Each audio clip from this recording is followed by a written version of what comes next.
everybody. Welcome to the 2024 USA Powerlifting Collegiate Nationals. My name is Raj, and I'm with my good friend Kaiser here, and for some great performances today. All right, we have two of our platforms, all four of our platforms rather already underway. On platform 1 and 2 and 3 rather, all smooth so far.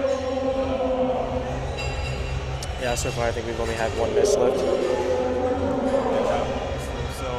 one thing to know is that with these national level competitions, judging competitions with their strict standards, I'm sure all our lifters today have to prepare the best execution possible to make sure it's under control. And we have Haley getting ready for a 90-kilo opener on the squat, drop rack, auto page, and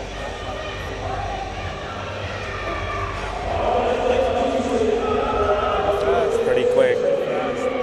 Now we are approaching the over 200-pound benchmark for some of these openers, which is pretty impressive, but that's what to expect at a national level meet.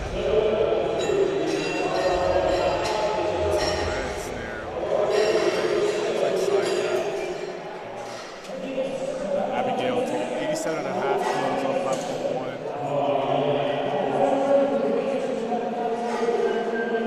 Easy.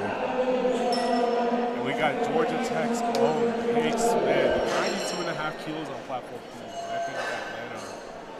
Let's see how she does here. Very quick, very easy. Very nice.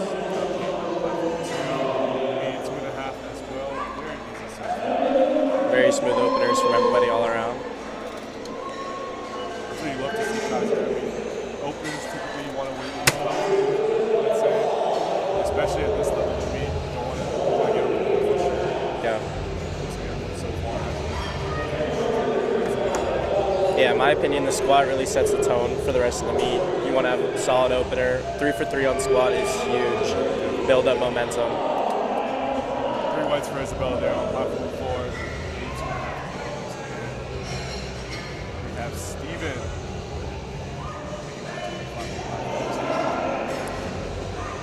Very smooth. 3 white lights on platform 2. Very nice.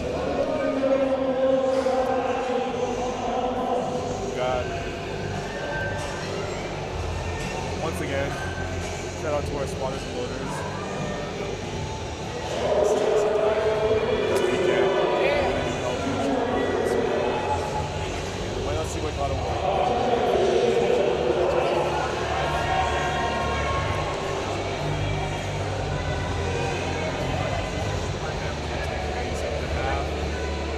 Very smooth.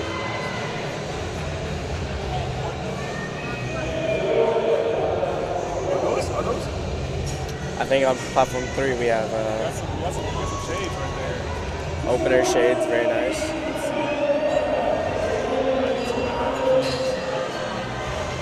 Very nice lift.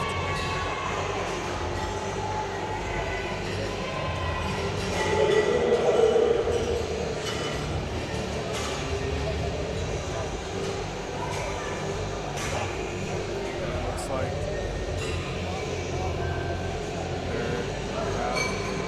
So Kaiser, I was going to ask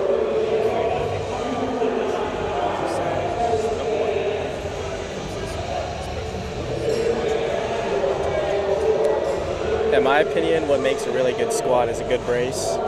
You got to be able to maintain your brace throughout the lift. And a 130 squat on platform 2 by Christopher, very smooth, very quick. Very smooth by Annie and 3 lifts openers. Everybody hitting openers, very nice. Yeah, so a big brace in my opinion, and not giving up. The squat's definitely a lift where halfway through you just got to keep on going. It'll definitely test how bad you want the lift. So I think mentality and a good brace are the 2 biggest factors on hitting a big squat. Another local lifter, Nat on platform 2 from KSU. Our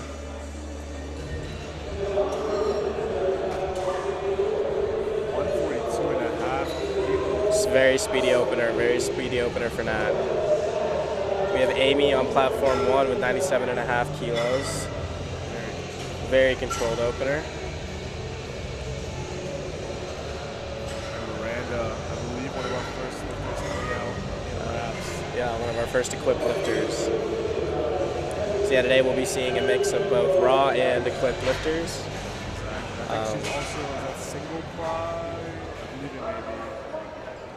For anybody at home that doesn't know, so raw, you're still allowed to use knee sleeves, a belt, and a wrist wrap.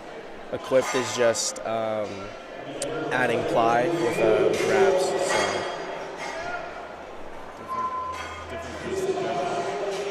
And we have Jocelyn taking 105 as an opener for platform 3.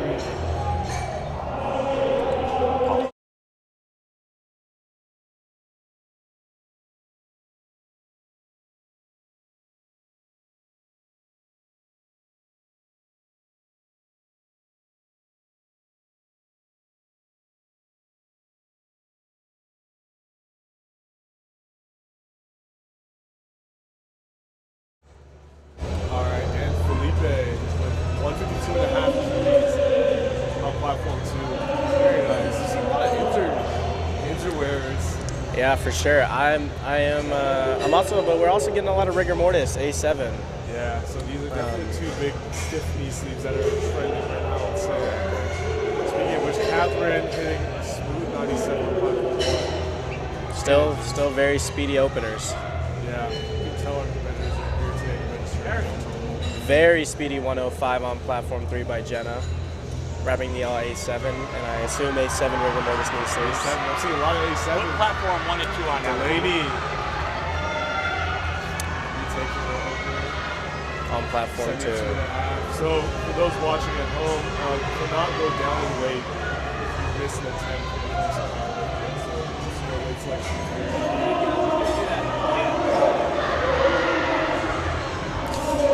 Another missed lift on platform 2, so she will probably be retaking that again. Just looking for that opener. 105 in the wall, big case.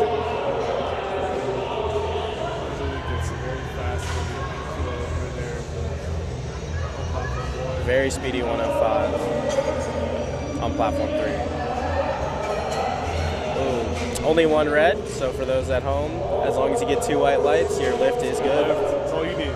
2 white lights.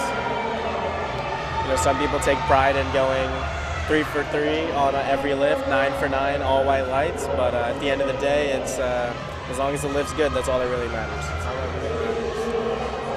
Okay, 112.5 on platform 4 for Zoe, another equipped lifter.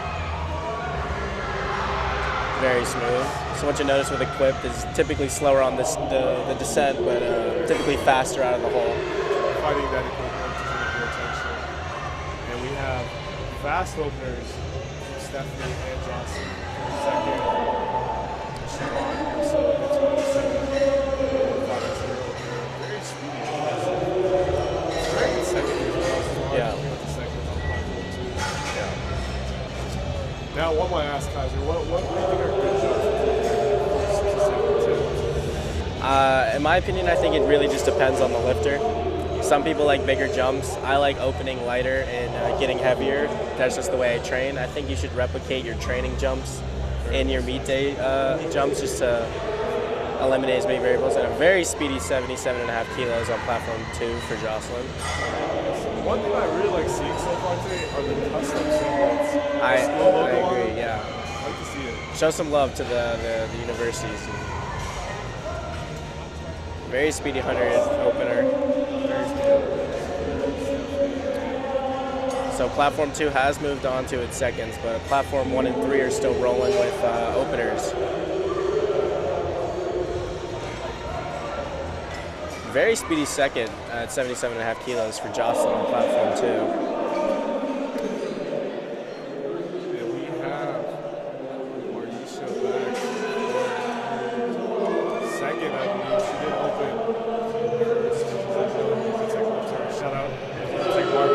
For those of you viewers at home who don't know, me and UV are both Georgia Tech students. So yeah, we will Crowley reps. She's fighting for it. She's Come on, fighting come on, come on, up, come on. up, up. Nice. Quite a grinder, but you know, we'll take it.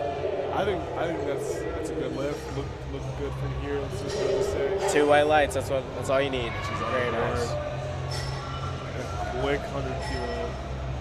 I believe second there. Platform 2 is looking like it's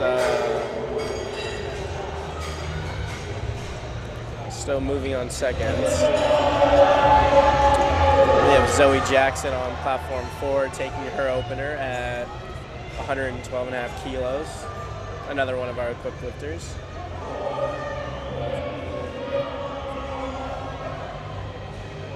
And platform Very 1, speedy. we have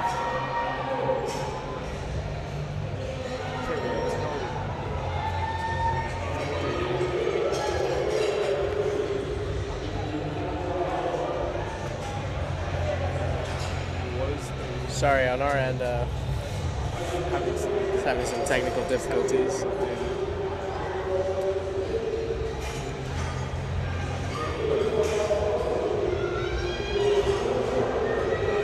Very smooth squat on platform 2. a lot of different squat positions so far. Sometimes a higher bar, Lower bar. A lot of unique squats. You get a low bar, high bar, wide, closed stance. At the end of the day, I think everybody can agree. It's just whatever's most comfortable. For sure. For you. Whatever you can replicate at a higher weight, for sure as well. Yeah. There is no one perfect form at all. Very nice. Some more A7 knee sleeve wears. Prime example on platform 3, we have a little bit of a higher bar position. But still a very, oh, what a grind up. Very nice grind on platform 3. Nice. So, Yuvi, what would you say are your 2 noticeable differences on a high bar and a low bar squat? Good question, Kaiser. I'd say for sure a high bar squat is probably going to require maybe less shoulder mobility than a low bar squat, but also just that higher bar position and you're more upright. Probably a harder sticking point when you get to there, but again, it depends on you as a lifter and what's strongest for you. I mean, I think we've all tried different bar positions. I personally really can't do a single low bar position. I just don't have the power. Some people really do thrive in that position, and there's always a better preference. Very speedy squat on platform 3. And I think we have our first miss on strength on platform 1. Platform 2, we have Steven here with 140. Oh, Looks like he's on good save by the spotters. Once again, the safe, keeping our lifters safe. can't thank the spotters enough for what they do. These meets don't happen without them, so. Platform 1, we should have Abigail coming out for 92.5 keys right here. Another Georgia Tech lifter on platform 3, Paige. Oh, let's go, Paige. Paige is a 100 keys, I believe. Yeah. Very speedy, very quick. Hey, shout out Joel Chong for that attempt selection. Good job, Joel. What a guy. We have Victor here on platform 2. More of a high bar, and he fights through that second position. Easy second there, honestly. And Abigail with a very fast second, too. 5 kilo jump. I think you'll see a range of sort of attempt selection here as, some athletes are coming in trying to just register, get a full total on the board, have a great national meet, while others might play it riskier, go for placing, or just send it for that big moment. Yeah, for sure, especially at a national level meet. 100%. Some people just are here to put up a good total, Exactly. dots PR, but some people are definitely fighting for spaces on the podium. That is for sure. Either way, I think it's safe to say everyone here is giving it their best, which is For sure. all to see.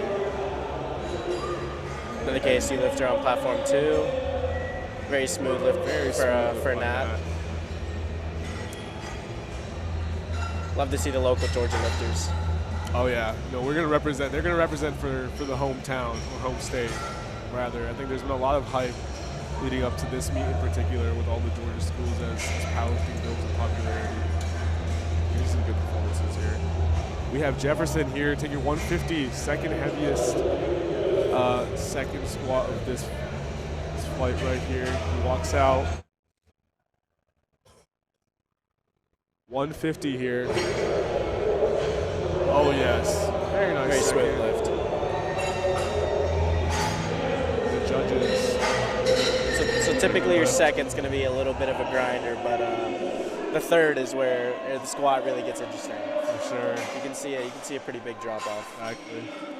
Or you can see some people hit a third that looks a lot easier than their second. Easier. You never know. You never know.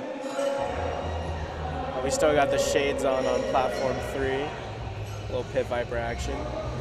Hey, like Deion says, Deion Sanders, look good, feel good, play good. So, Big believer in that. And on platform 1, we have Abigail Izzo walking out for her second right here. Or no, rather, I believe it is anyway here, taking her second at 102.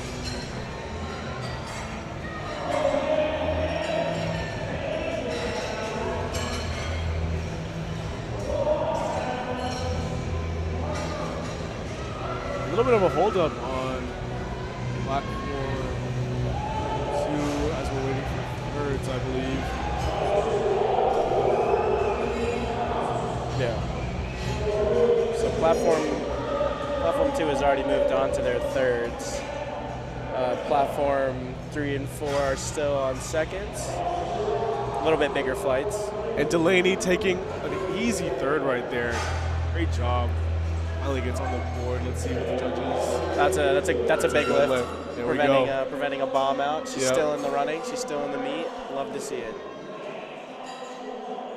Very good to stay alive. And on platform 1, Annie with 102, very easy. In the virus singlet. Have not seen a virus singlet yet today. Another very popular. That's very nice. A singlet brand. Platform 2, we have Jocelyn taking 80 keys here. Her third. See our athletes locking in, getting under that bar, taking their time. Now, what goes on through your head when you're taking a heavy squat, Kaiser? To be honest, it's just make sure I hit depth. For me, I'm pretty confident in my ability to grind out a squat at the hole, and a beautiful lift on platform 2. Platform 3, Another nice. great lift on platform 3. Another virus singlet. But for me, it's just to keep on pushing through my quads for sure. Don't stop, and trust in my technique. Don't try to change anything, especially on that third attempt squat. Good second there on platform 1 by May. So far in platforms 1 and 2, everybody is still in the running. Nobody has a chance of being disqualified or bombing out, as a lot of powerlifters like to say. Love to see it. Platform 2. Great third. There's still 2 lifters Ruby. on platform 3 still looking for their first attempt squat. I believe it'll be there. And Ruby picking up some momentum, 3 for 3 on squats so far. Very nice. Platform 1. Give a wider squat stance up, and that's good. Very good for a second attempt there.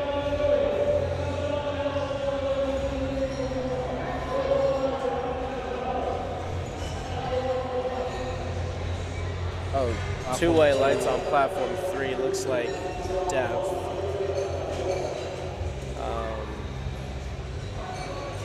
Platform 2. Grace taking her third attempt. She has that sticking point, and she fights through Way it. to fight through the rep.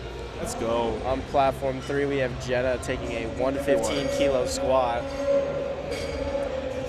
It's again repping the A7.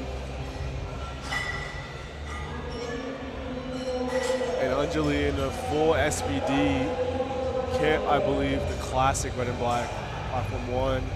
Very speedy second on platform 3 for Jenna. 5 kilo jump here for Anjali. Let's see how this goes.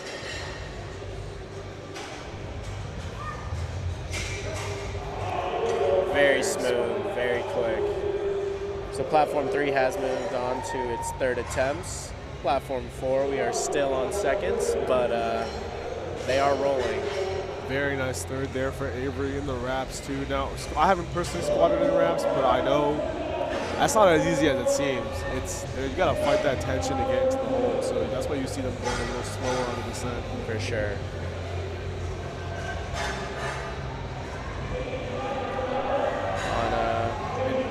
UMass has a very big showing here today, especially in this session so far. For sure. It's like about 4 lifters from UMass back to back, I believe. On platform 4, we have Alexandra taking a 115 kilo squat, another equipped lifter. Very quick. Oh, lost a little balance at the top there. And Stephanie taking her very easy second. 105 like nothing. Seems like so far lifters have been taking about 5 to 7.5 kilo jumps. I'd say that's pretty solid jumps today. In the trend so far.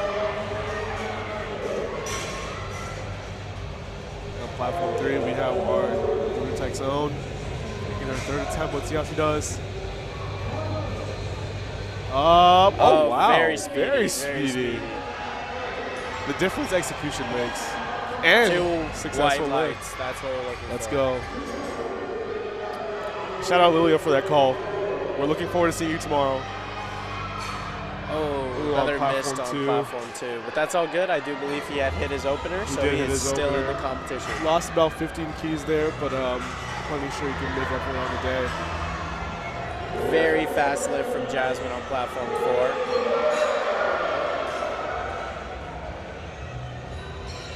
And on platform 1, we are wrapping up our seconds here. Yeah, platform 1, a little bit of a longer, bigger flight. Yes, that is correct. A couple more lifters, but still moving pretty good. And on platform 4, we have a 120 kg squat loaded by Zoe. Platform 2, we are on to our thirds. Christopher here, taking 145. Fights through it, way to get through it. Amazing. Right there. Let's go. What did I just say here? Very smooth lift by Zoe on platform 4. On platform 1, Kendra secures her second there. And we should be on to thirds very soon. Platform 1.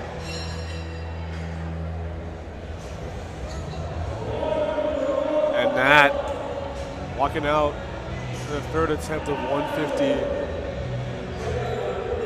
Now for those at home, that is over a 300-pound squat right there. Let's see how this goes. On platform 1 as well. Rose capping out our flight. Let's see how this goes. A little bit of a sticking point, but already on platform 3, we have 92.5 for Penny. She is still looking for her first good lift. So this is a very big lift right here. So she needs to hit this in order to stay in the meet and be able to continue and not be a guest lifter. Full confidence, rocking the A7 rigor mortis knee sleeves, it looks like. SBD belt. Let's go, Penny.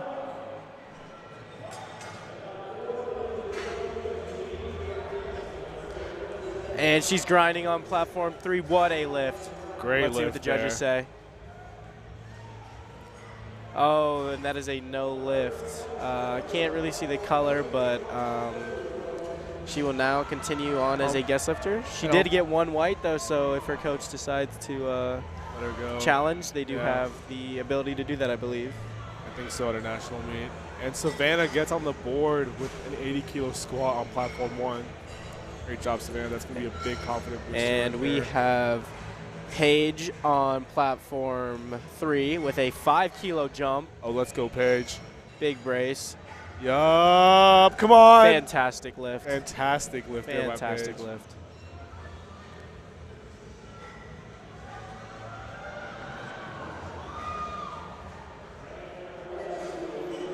And on platform 1, we have Emma up with 90 keys on our 3rd attempt right here. Very smooth on rack.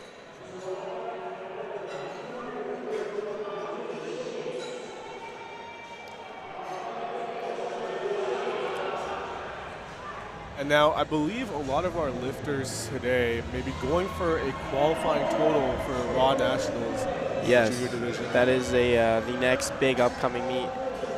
I believe in September. A lot of USAPL lifters were asking for a more competitive meet, and Raw Nationals definitely has delivered on those totals. Oh yeah, so now some all very the big qualifying totals. Totals are now a lot higher. But, And we have a 150 kg second on platform 4 for Lily, another equipped lifter. and 165 Very fast, very quick. for our heaviest squat on platform 2 so far for Philippe. Let's see how he does. Oh yes, very nice, very well executed. But yeah, back on the Raw Nationals. So a lot of these lifters here, this is either their first, second, third, fourth, fifth, who knows how many CNATs, but the Raw Nationals is where a lot of people want to end up. So a lot of people may be in here, if they're not sure they're going to place, they may still have an opportunity to go to Raw Nats, so there are still stakes on the line for those lifters. Definitely got some heavy hitters here today, and I think it's always great seeing that sort of competition at this high of a level, especially when you're a coach or a handler. There is a lot of finer details you have to consider with the weight selection.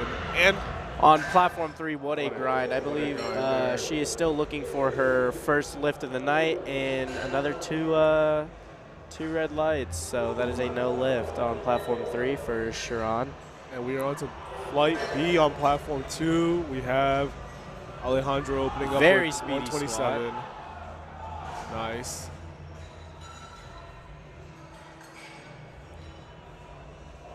So we have moved on to thirds on platform 4. So far, all our thirds have been very well executed on platform 1. We love to see it. I think a bunch of our lifters projected to go 3 for 3 if everyone keeps this up, which I think is great. The momentum rolling. Oh my goodness. Big grind on platform 3 goodness. for Olivia. Talk about grit. Oh my goodness. That's what I'm talking about. Some people, you just got to keep on pushing on the squat. And they make and it, 3 yeah. white lights. Very Amazing. big lift for her. That was a 107.5 kilo squat. On platform 4, we have a sleeveless squat by Rayleigh. Sorry if I said your name wrong. You know, some people just don't enjoy squatting in knee sleeves, you know? That's fair. It could be uncomfortable. Abigail taking her third of 97. Oh, and a miss on platform 4. In the pink A7 singlet. Oh, easy. Very fast on platform 1 for sure. Very well done.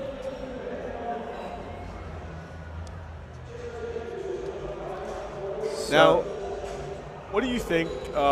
What's your personal opinion on the difference between being calm versus being hype when approaching a lift? I know there's different opinions on it based on which lift you're doing. I guess it really depends on yourself as a person.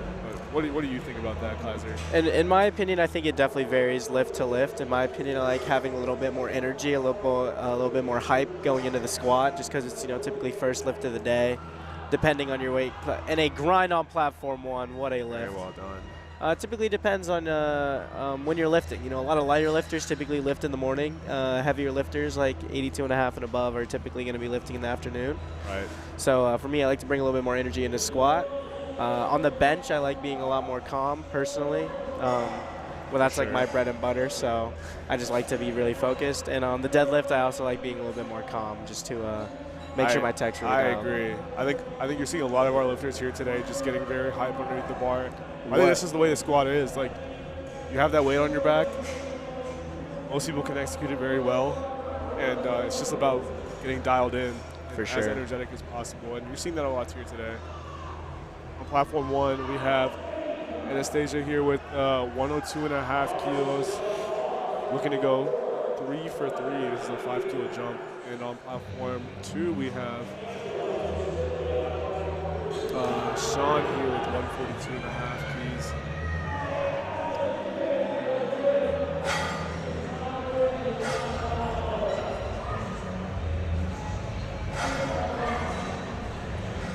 And good squat there on platform 2. It's hard to say, but judges do great. And so Kaiser, tell me more about yourself for those watching so they know exactly. Alrighty, so I am a second-year computer science student at Georgia Institute of Technology. And I'm also a powerlifter on the Georgia Tech powerlifting team. I'm a 90 kg lifter. Currently just waiting for the semester to be over, as I'm sure most of our viewers at home that are college students are waiting for. Oh, yeah. Looking forward to the summer. Going to be working. That's pretty much it for me, just excited to be here, seeing friends and fellow competitors. And yeah, so give me a little bit more background on you, UV. Oh, for sure. They're on Platform 1. Our first is there on strength by May. Yeah, so I'm currently a senior at Georgia Tech. I'll be graduating in less than a month, I think. About a month. But yeah, also competing at 90 kilos this year. Moving up to 100, most likely. Got to eat up to get strong. But yeah, looking forward to starting the summer off, getting back into training, figuring out where life will take me as I move into the workforce. But glad to be here. Really glad I got to see CNAX in Atlanta and be part of this experience. For sure, for sure. Heavy hitters here today. And we have Sean taking 147.5 on Platform 2 in the Momentum Singlet. I think that's the one. Yeah. Momentum Singlet. Fashion lifting, of course. Gotta look good. What a grind on Platform 1. Very speedy squat on Platform 2. Great lift there. Got some more equipped lifters coming out, I believe, on Platform 3.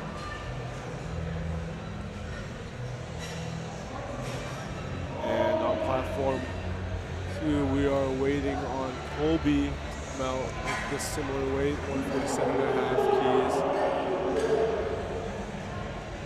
Okay, so we have moved into the second flight on Platform 3. So looks like we have a couple more male lifters in this flight for Platform 3. And now Anjali taking 110 here on Platform 1. 110 keys, 245 pounds almost.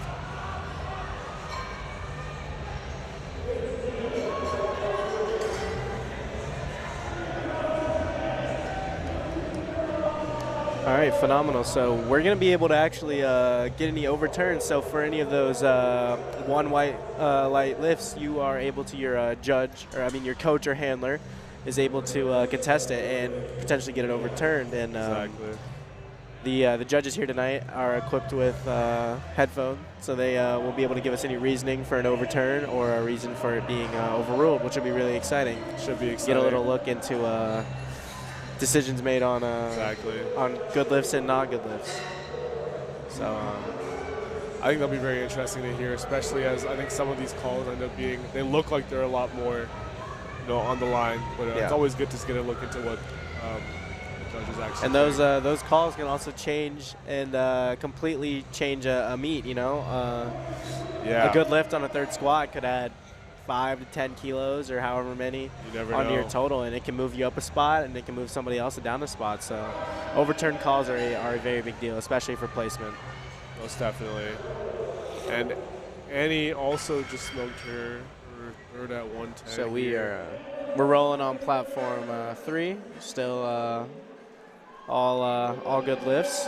And on Platform 2, we have our first squat over 150 on this flight. We have Mason taking 152.5 easy. Now, one thing, this may be different across weight classes, but making weight, right? Very interesting topic. I think a lot of our lifters here today, some of them might be coming in, maybe able to comfortably make weight, while others sometimes sit above their weight class. So what are some ways you see powerlifters sort of cut into their weight class? Big one is definitely the water cut. That's the most popular. A lot of powerlifters are transitioning from wrestling in high school. It seems like it's pretty popular. So a lot of them are familiar with the water cut. The gut cut is another popular method that I've been seeing a lot, at least more recently. And there's also the good old spitting in a can. Not ideal, but it'll get the job done when you need to shave those last couple kilos off. Oh yeah, and for those who aren't familiar with what a dot score is, oftentimes, if you're looking to hit a certain dot score, which is the ratio of your body weight to your total lifted, then athletes might choose to cut those extra few pounds just to get a higher dot score. And we have all cheers on Platform 1 as I believe Catherine, I think, was the last squatter. They're hitting 110. We are still rolling on platform 3. We have not had a missed lift yet. Seems like a lot of the equipped lifters are currently on platform 3 for the men. And they are rolling. And 160 here for Sam on platform 2. Walking it out. That's a big squat. That is a big squat. 160 is a big squat. Love to see the prong belt as well. It's a, it's a dying belt style. Dying belt style. But I think you see a lot in letter lifters too, because it allows for a little bit more flexibility there. Yeah, so for what we're talking about is there's two main types of belts. You have your prong belts and you have your lever belts. Typically, you see the lever belt in powerlifting a lot more. Get those sweet belt flicks, and it's generally more popular. But the prong belt is still a very utilized belt by a lot of lifters. Some people prefer a prong belt. There's plenty of lifters who will use both types of belts, depending on the lift. Yeah. And they grind on platform 4. Great catch by the spotters. Love to see it. Platform 1 is almost wrapped up all the way. This is our last squat for this flight. We have Rose taking 117.5 keys to cap out this flight. And I believe on platform 2, Jordan Howard, a Georgia lifter, I remember watching him at the collegiate clash. Yeah, he was phenomenal. He was phenomenal. I mean, very strong lifter. Let's see how this goes on platform 1. Can she push through? Oh. Easy squat on platform 2. Good catch by the spotters there. And we are on a little bit unbalanced on platform 3 for Austin, but he recovers. I imagine it must be tough, especially in the equipped. Yeah. So even though you do have weight this equipment, moves phenomenal though. We'll see what the judges say. That's still weight on your back. You know, that is still very heavy weight on your back if you're lifting an equipped. 3 white lights on platform 3. Way to get it done. And that is huge.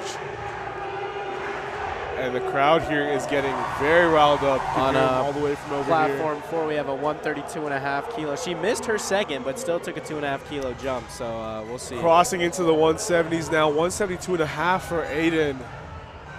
My goodness, that's a ridiculous squat at 55 keys. Talk about some and 3 white lights on platform 4 for Catriona.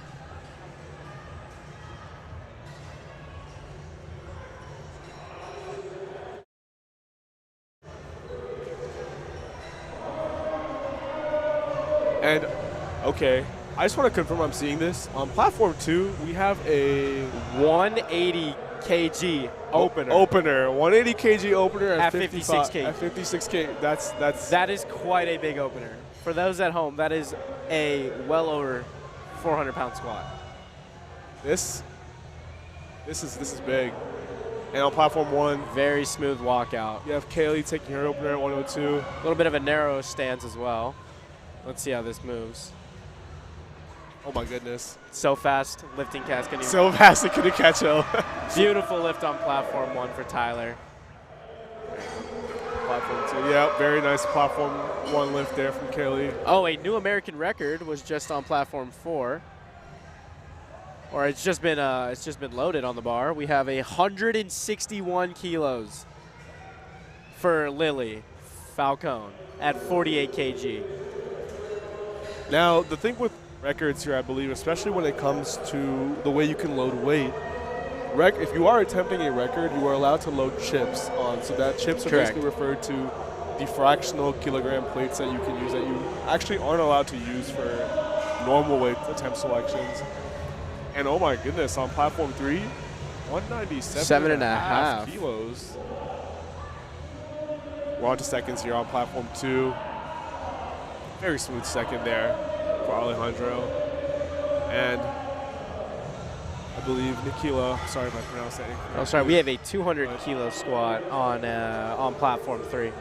So now, as if you're watching on platform 4, you can see they are loading those micro plates on, or the chips for the American record for Lily on platform 4.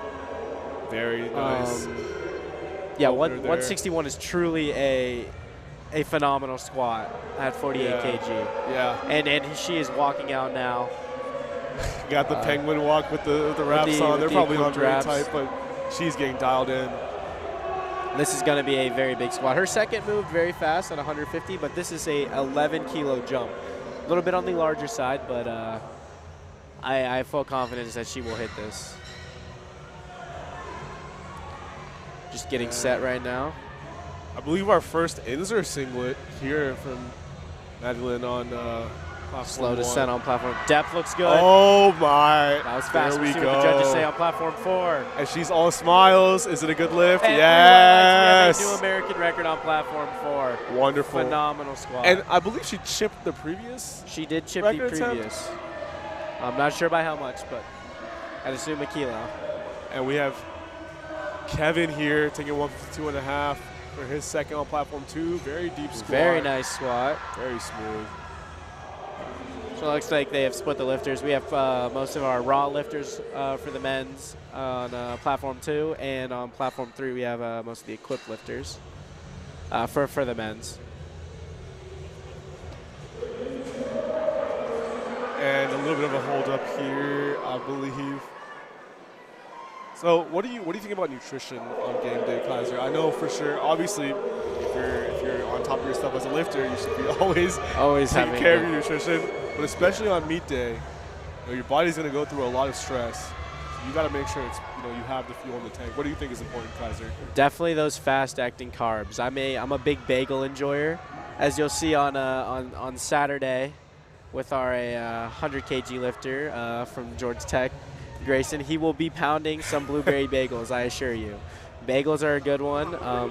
During, in between sessions, you're definitely going to want to have those fast-acting carbs. So, anything sugary, a lot of Sour Patch Kids are a big one a lot of people do. Swedish fish. Enjoy here.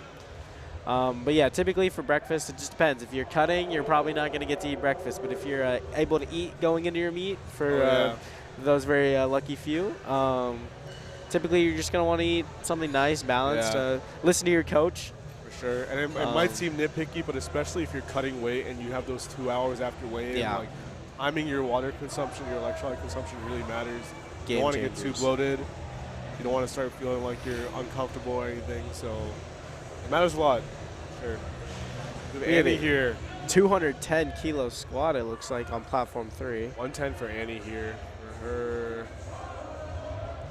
second, I believe. Second.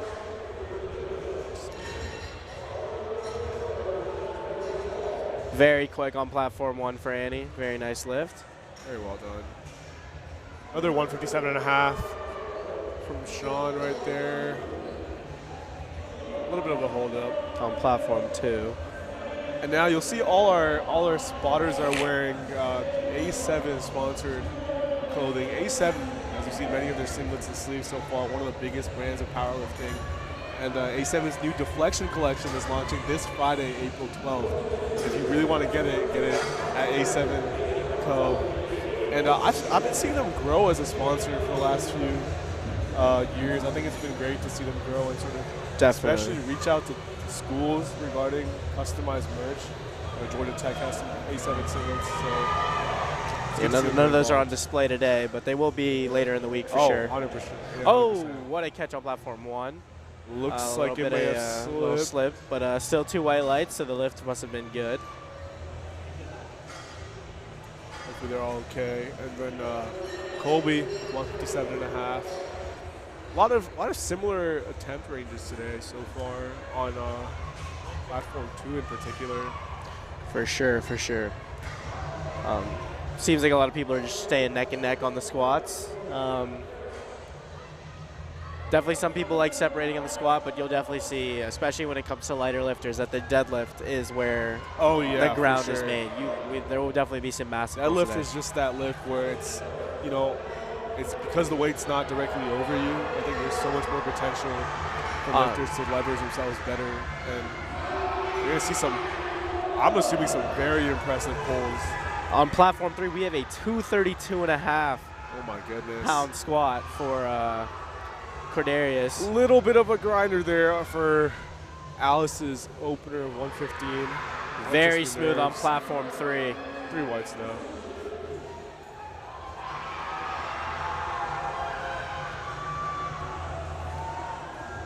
And we have just learned that on platform 2, We have some record attempts loaded up, and I see 192. That is a big squat. I see 192 from Tyler loaded up. Very, very impressive. And 185.5 as well. These are big numbers. I mean, hitting this at this body weight, hitting any of these lifts that we've seen today already, I mean, people are very fast on platform. Very impressive things. But yeah, no, that's the great thing about a national level meet here, Collegiate Nationals. You could set the record, and then the very next attempt, your record could be taken. You never know. I think that's great. You're going to see a lot of especially with powerlifting growing as a sport. We'll be seeing a lot more of these records breaking. We're getting a lot 100%. more people involved. A lot more 100% strong individuals are coming to the sport, which is phenomenal. Yeah. A lot of these weight classes that may have been less populated in the past few years are now just as full because more people in the sport. More competition. Sean here. Very smooth squat on platform 2. 160. Very smooth 160 kilo squat. A little bit of an intermission, it seems like, on platform 4. And on platform 1, we have Margaret taking 117.5 keys here for her opener. Very speedy, nice. Very speedy. Very well done. Yeah, for those at home, definitely, as you can see, our spotters are adjusting the rack heights. That's not a fun job. It's very taxing, so always make sure you say thank you to your spotters and loaders, sure. especially when the weight starts getting heavier. Oh, yeah. Changing those rack heights can be a big pain. And we have Samuel on platform 2 with a 167.5 Texas A&M here. Showing out. Now, Texas A&M, one of our larger contingents here at Collegiate Nationals, and I think probably one of the schools that will be definitely trying to go for a high collegiate team score. Yeah, so for I sure. think the way that works, for those who aren't familiar, is that it is divided up by 4 categories, and only lifters who are registered score the points, and you have 12 total athletes allowed per team based on the weight classes. And so the first 9 places are going to be scored as 12, 9, 8, 7, 6, all the way down to 2. And then these team points will also be all tallied up again to ensure have a tally to see which team has the most points. And so in case there is a tie, the team with the greatest number of first places will be ranked first, and all top 5 teams will receive awards. So I think that's great. It sort of does, even though powerlifting is more of an individual sport, you're still here for your school, still here for your team. I think it pushes people to sort of give the best they can. We have 167.5 on platform 2, very speedy for Austin. There's another big school that'll be looking for placement here, Midland. Oh yeah, they're very. If you're into powerlifting, you know about. Midland. Midland's one of Midland's most famous alums, Austin Perkins. Yeah, he just he's him. So. He's done some things at 75 that we haven't seen. Yeah, 825. Oh, sorry, yeah. 825 kilos. Very. Yeah.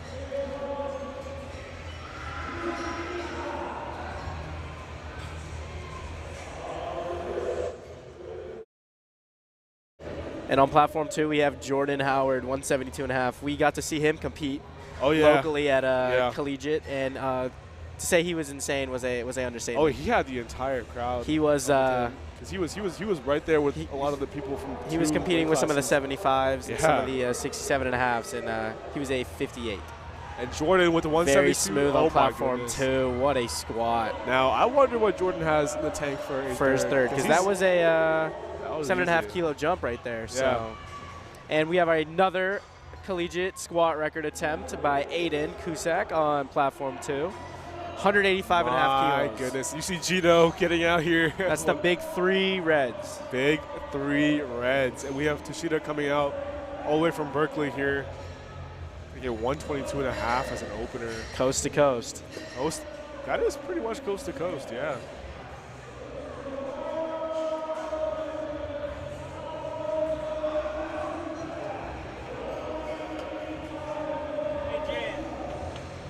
And there we go. Now, very easy opener there from Toshida. And I believe the crowd is getting... The crowd is getting hyped for this platform 2 collegiate squat record attempt.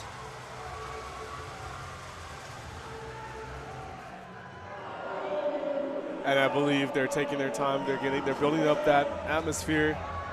182.5 is, oh my goodness. He's walking out. He's getting energized. Very smooth squat on platform 3 by Austin, but man, this is a second attempt. This is a second. Record. That means you're gonna see some thirds, some phenomenal squats on third. Even more records. Yeah, Marina here taking 140. Very smooth on platform 2 for Aiden. Let's see what the judges say. Three whites. New American record. And I have a feeling, you know, we're gonna see this record broken again. About this next lift. And about this next lift, yeah. By Tyler with a 192 second. That is a 12-kilo jump for Tyler Morrow. 192 is big. And Marina here taking this very smooth. 145 as an opener is massive. I believe that's above. And that was a new 3-plate American mark. record on platform 1. On the opener. On the opener. Let's see if she can carry this momentum into the rest of the squats. I mean, and once a record's broken on the first attempt, you never know what can yeah, happen. you never know what's going to happen. And that's the thing. Openers can be deceptive. I think some people, as Kaiser said before, like to open super light. That could also be a tactical play just to throw off. Sometimes keep your competition on their toes. And you don't really know what people have in the tank. I mean, that's the cool part about powerlifting. For sure. I'd like to see our clip lifters throwing up some big weight here. Exactly. It is harder to hit the depth, I would say. It's not very easy. You don't have the feel as much on a clip squat, that's for sure. And another thing though, with all of these American records being broken on squat is on third attempts you get a little bit more of a selection going into the deadlift at least. You can play around with it a little bit more. You can chip, and that can definitely change up placement significantly. For sure. We are still waiting on platform 2 for Tyler, but on platform 3 we have Corey still looking for his first lift of the night, of the morning. UTSA is also a big school. I know they have a couple of lifters. I believe they have a 75-kilo lifter we'll see tomorrow. Depth look good on platform 3, very smooth. Let's see if Corey's going to get his first lift of the morning. And we're on to seconds here on platform 1. 110 3 white lights for Corey, so he is in the show. And Tyler is under the bar now for 192 kilos. 56. At 56. That is a very impressive squat. He does have a more narrow stance. Good second there for Nicola. Let's see what the judges say there. A little bit of a sticking point, but a good lift. Very smooth on platform 2 for Tyler. Wonder what he has in store. I think we'll probably And that is a new American record on platform 2 for Tyler, which I think he just broke the previous one set by Aiden by... It looks like Aiden is going to break Tyler's current attempt, going for that chip of 192.5. On his third. But we'll see what Tyler loads for his third. Has not been loaded yet. But Emily here. Rudy Morales on platform 3 with a equipped squat, 205, very smooth. See what the judges say. Now, you know, as equally important as it is to be in the zone for a successful lift and feel happy, you know, I think what's more important is how you bounce back from a missed lift. Because honestly, sometimes it's not just a strength thing. Most of the time it could be something on execution, or there are a lot of factors that go into it. But what would you say is important when you're bouncing back from a missed lift, especially if it's technicality? For a missed lift, I definitely think it's a mindset thing. You just can't let it get you down. You got to look at the next rep. You know, take it as a learning moment. You know, Sure. If it's not there, it's not there. You know, I think a lot of people come into meets with very large aspirations. Yeah. And definitely. I think at the end of the day, you just have to take what's there on meet day, because as everybody knows, training you can control a lot more. On meet day, you just gotta take what's there. Beast. Yeah. So I think it's very crucial for people to keep a good mindset, and most of our athletes here have competed in sports, so For sure. a lot of people are used to bouncing back, but just don't let it get you. You know, trust your technique, you've prepared. Just believe that you're meant to be on that platform, and Especially on a national stage. especially on a national stage. Y'all earned it. Y'all earned it. They Don't did. forget that. Me and UV can attest. It is no easy feat to Not get here. easy at all. Everybody belongs here at Collegiate For sure. Nationals, and So much that the goes best on. of the best lifters in the sure. college scene are here. So Unfortunately, not a made lift for Kaylee there on platform 1. She still has ways to go to take it on her third. It's all good. And Madeline on They're second right now. 115 keys in the blue Inzer singlet. I have not seen that singlet. I have not. in a You while. see the all black advanced design, but not the all blue. Not the Very all speedy black. second at 115 for Madeline on platform 1. 3 white lights. And on platform 3, one of those A&M lifters, we have Jacob going for 210 equipped squat. He is still looking for his first lift of the morning, so if he hits this, he punches his ticket and he's still in.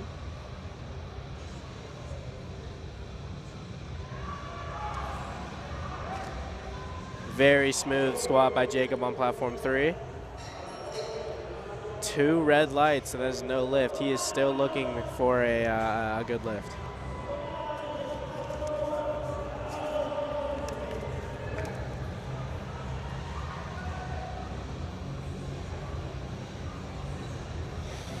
Kevin Wynn with a 160 squat on platform 2. Very good. Let's see what the judges say. 3 white lights, and he is hyped. So we are rolling now.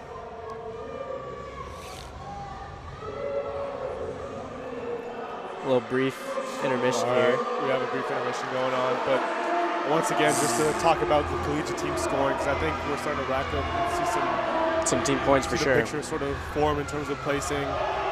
So a lot of these athletes here will be trying to, obviously do their best within their weight class, but that does have an implication on the actual team scoring. So just to reiterate, only 2 scoring athletes are allowed per weight class. So whatever the top 2 would be are going to count towards that score. And anybody who just has a total will also get 1 team point as well. So only the points scored of the 7 best place lifters of each team will be counted for the team points. And the max possible obviously would be 84 points since you have 12 total athletes allowed per team. So I believe, we have some very large schools coming in today and this entire weekend in general. So now correct me if I'm wrong. If you miss weight and you are a guest lifter, you do not count towards the team total. very well said, Kaiser. Yes. So it is crucial for not only yourself but for your team that you make weight.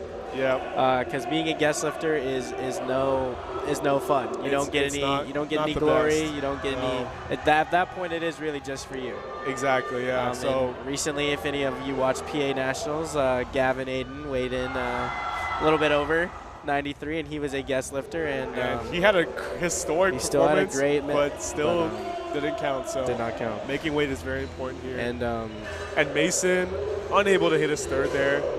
Only 5 keys lost. I think that's a good thing about conservative thirds or smaller jumps.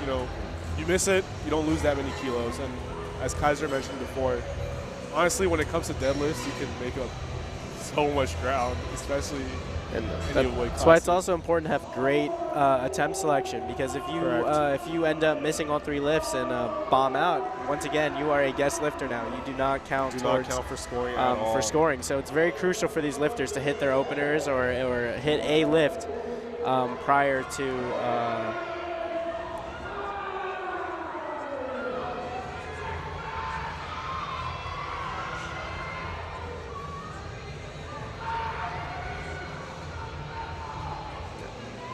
Right, and I think so here we have KD taking 120 for her second. And yeah, when it comes to those team points, I think having that score system in place, especially for a lot of the larger schools that have historically gone for team points like Midland or A&M. the bigger teams typically. The bigger teams typically, yes. Attempt selection will be more conservative because, you obviously when it comes to powerlifting, you want to get a total on the board and you want to secure what you know is available for the day. And honestly, I think that's the hardest part of powerlifting because as individuals, we want to believe in ourselves. We want to take what we think we have, but it's hard. Phenomenal grind on platform 2 by Sean at 167.5. One of our narrower squatters too. A lot of narrow squatters. In the Blazers. We see a lot of people here lifting in heels versus flats. What do you think about that, Kaiser? I think it really just depends. I know a lot of people are big fans of heels squatting, but in my opinion, I feel like if you can confidently squat in flats, I think it's a little bit more beneficial overall. But not to knock on heels, because plenty of phenomenal squatters squat in heels. Again, it's just I for think it's your just body. personal preference for sure. Right. So typically, the way if you're well leveraged for a squat or not will depend on, how long your legs are. I think the most important fact is how long your femurs are. So if you have very long femurs, you're probably gonna, have to be a bit more pitched over. Yeah. I think a lot of our longer femur athletes, rather, as you see here on platform 1, easy squat, they will use heels because they just physically can't get that ankle mobility without it. Yeah. And that's why we have options for footwear, it's to adjust for these differences in our body. And that's not to say long femured athletes can't be good squatters. I mean, you look at Brandon Beecher, man. Phenomenal squatter. Yeah, for sure. Yeah. That's the great thing about powerlifting. There's so many different varieties in equipment, techniques. Nobody lifts the same. Everybody has their own specific technique. And platform 4, another equipped lifter, Alicia, getting ready for a 117.5 kilo squat. And Margaret taking 125 here. So that's another big thing. So going into a third attempt, as we were talking about earlier, if you're looking for team placement, you may be more conservative and not. And a lot of people have some huge PRs in the gym, but when it comes to meet day, you may be a little bit more conservative. Yeah, I think especially at a national meet where typically, the standard for execution and the judging will be a lot more, I guess, stringent than like a local meet. You want to know what you're confident in taking. Yeah. And I think. A lot of lifters, I think the most traditional way they approach a competition is that they'll do 4 weeks of their peaking block. Typically that last week, 1 week out from competition, they'll have hit all their heaviest lifts, or they have an idea of what they can hit. So sometimes, ideally the lifter's going to PR on meet day and still execute. Correct. But sometimes they'll be taking numbers that they know is less than what they've done before, just because they can be conservative and have that confidence. Yeah, you see that a lot with big deadlifters. They'll take a little bit more conservative approach on the squat. And on platform 2, we have Jordan with a 177.5 kilo squat. 5 kilo jump. Let's see if he can keep his momentum going in on this third attempt. Smokes 127.5. And our equivalent lifters here also, we have Chris here taking 172.5. Steady walkout for Jordan. There. Big squat, very fast on platform 2 for Jordan. Phenomenal squat. Oh, yeah. Now, what do you think is different about a collegiate meet or like collegiate labeled meets versus regular local meets? Because I would definitely say the energy is different. We saw it at the Collegiate Clash. Especially for even like today. It's this is the 8 a.m. session, very early, and we can hear the crowd from here. Oh, yeah. So they're screaming. They're screaming. And so typically like at a local meet, you're going to have a little bit less people. It'll probably only be people who are here to watch you lift, so probably friends and family. But here at a collegiate meet, you have other members from other schools. So the hype level is definitely a lot As higher. we speak, we can already hear the crowd getting riled up here. Especially for these third attempts. Oh, yeah. This is where you're going to see a lot of definitely judging is another big difference. So here, all of the judges are national level judges. Exactly. So definitely your technique has to be truly dialed in. You won't be getting away with anything. And you'll typically see that on the deadlift a lot more and bench press as well. The squat, I mean, it's pretty much you go down and you come back up. It's you hit depth or you don't. A little easier to call. And now we have platform 3, Aiden going to chip the record previously set by Tyler Morrow. There's that microchip right there, 0.5 kilos. Exactly. Over. And nothing is said and done yet. Record. Nothing is said and done yet because Aiden while can still walk Tyler still has 196 loaded. However, this could be Aiden's. Yes. If Aiden does hit this and Tyler misses, he will be the new record holder. However, if he misses, we may see a 6 kilo increase on the previous American Who knows? record. Yeah. So let's see what. You get some interesting numbers, especially when you are going to set American records. Yeah, not the nicest numbers that you're used to seeing. So nice walk out here. I believe he is rocking the rigor mortis knee sleeves. Shout out A7. Shout out A7. One of the best. Big brace for Aiden. Oh, let's see how he. What a grind. That was a very solid third, and that. For a third attempt, that's very solid. And the very judges good give call. 3 white lights, so that's a new American record. Very good call there by his handler. And now we have Tyler going for a 3.5 kilo increase. 196 196 kilo. So that is approaching That's about 430. about a 430, and that's yeah. approaching a 440-pound squat. Exactly. And Marina getting the crowd amped here. I like seeing a lot of showmanship when it comes to powerlifting. I think, I agree. me personally, it makes it a lot more enjoyable to watch. For the viewer as a as well. viewer, yeah. I mean, obviously, it's dependent on the athlete, but there are some athletes that just love to, ball out and just get the entire crowd into the moment. For sure. Let's see how Marina does here with 152. So now you do get a full minute before your lift. You do get a full minute before your lift, and honestly, so Tyler is probably going to use a good amount of that. Yeah. So as long as you unrack the weight and start your lift before your time is up, you are still able to complete that lift. And let's go, Kaylee record. with the second American record, I believe, breaking her own attempt here. But okay, Tyler has walked up to the bar now.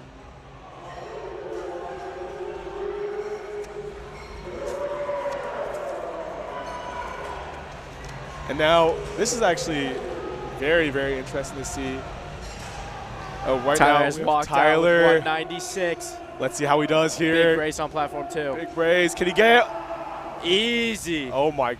Tyler, come on. If you had told me that was a second, I would have believed you. I know. That. And that is a new American record And for he Tyler knows. He on knows. platform 2. Come on. A record can't be that easy. This man has a potential for probably 200-plus keys on the day. But fun fact, last year, there were exactly 1,000 records broken across state, national, and world level meets, rather.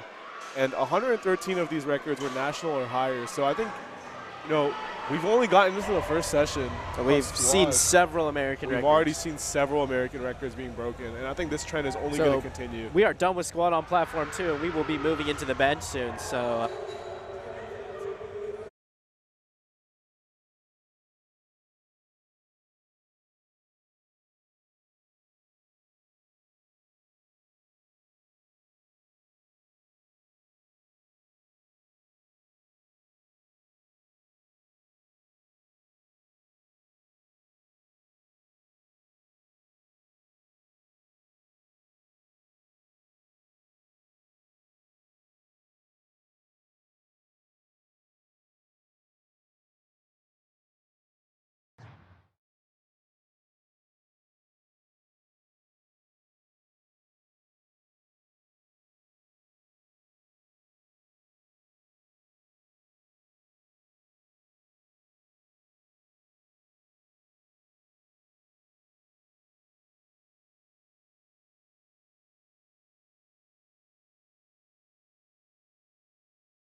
a little bit with the heavier lifters. We still may see it with these lighter lifters. Is a sink.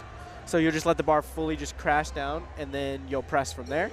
So those are kind of the two variations. But yeah.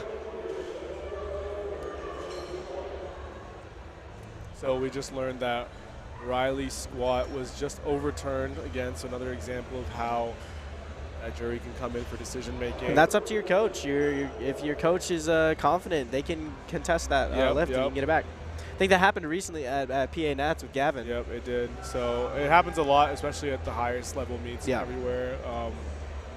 But hey, I mean, I think having that system is sort of like a double-edged sword. All it does is increase the accountability, especially. So exactly. And another thing is you have a max width benchers and you have your closer grip benchers. Oh yeah. With the lighter weight lifters, you typically see a max width bench grip. By max width, we mean the farthest out you can be on a bench is your index finger on the ring, but your index finger does have to cover the ring. Right. So there can't be any of the ring on the barbell showing. Sure. So that's the farthest out you can go. And Avery does not get a good lift there for her opener. I believe a good lift for Dennis, who had just squatted on platform 4. But yeah, as Kaiser mentioned, a lot of these, bench is going to be where you're going to see a lot of specific calls on technicality. And honestly, I think bench is the lift that's probably most impacted by lifters cutting into the knee, because you have a lot less muscles involved in the. I mean, you still have a lot of strength and muscles involved in the lift, but it's a lot smaller muscle groups involved. It's your upper body. If you're weighing in lighter, for whatever reason it is, if you just cut into the meat, could take a hit. The bench definitely is probably the lift that takes the biggest hit overall in terms of meet day, between the mix of waiting for that press command and the cut that we were talking about. And there's just a lot more factors that go into the bench. So it definitely will test how consistent you've been in your training and how realistic you've been on how much your bench gets hit on a weight cut. I mean, this is why people who hit massive PRs on bench on meet day, it's all the more impressive, because to execute at that standard, to push through, some of our best benchers are probably we'll see a very clinical press, very consistent. I mean, Kaiser, for example, this man, every time I see him bench, it's picture perfect. It's and he's probably put in so many hours to just get that technique right. I appreciate that. And on platform 2, we see we have a little bit of a closer grip bench there. And another thing, leverages are a big deal on the bench press. Oh yeah, for all of you out there who might have seen on social media, people hating on our larger arches. Now remember, I mean, it's a sport. The arch can only, it's optimization. It's optimization. And I think arching versus not arching is not always going to help you. I think it really depends on, again, what is your strongest position. Correct. And a lot of people forget that. I mean, if you have an insane ape index, for those at home, if your arms are extremely long, the arch is not going to help you as much. Somebody could have shorter arms than you and not have an arch, and their range of motion will still be smaller. Yep. So the arch is really only helping you to some degree. And here on, for those tuning in, we are back onto bench here on platform 3. And 4 minutes out on bench on platform 1. Making good time here. Bench will probably go a little faster since it's a little bit faster because of loading. Typically less change. Typically less change. Because on bench, a variation is typically only going to be at the maximum 10 to 15 kilos. So loading and spotting and loading the bench is a little bit easier. Yep. Good opener for Michaela on platform 3 with 40 kilos.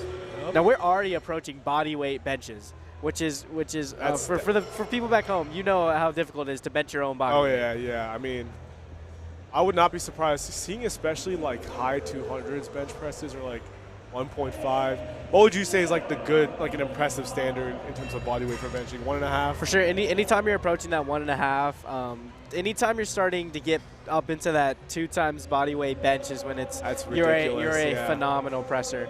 And I think a lot of people forget that these lighter lifters benches, although it may not look as impressive, a lot of lighter lifters can get to that 2 times body weight bench press. That's ridiculous, especially if you put it into context. A 2 times body weight bench for your any average individual. 200, for example, a 200 pound man, that's 400 pounds. That's a 400-pound bench. You just have to scale it down to when it's when it's a 130-pound lifter benching 260, That's 275. ridiculous, That's still a phenomenal bench press.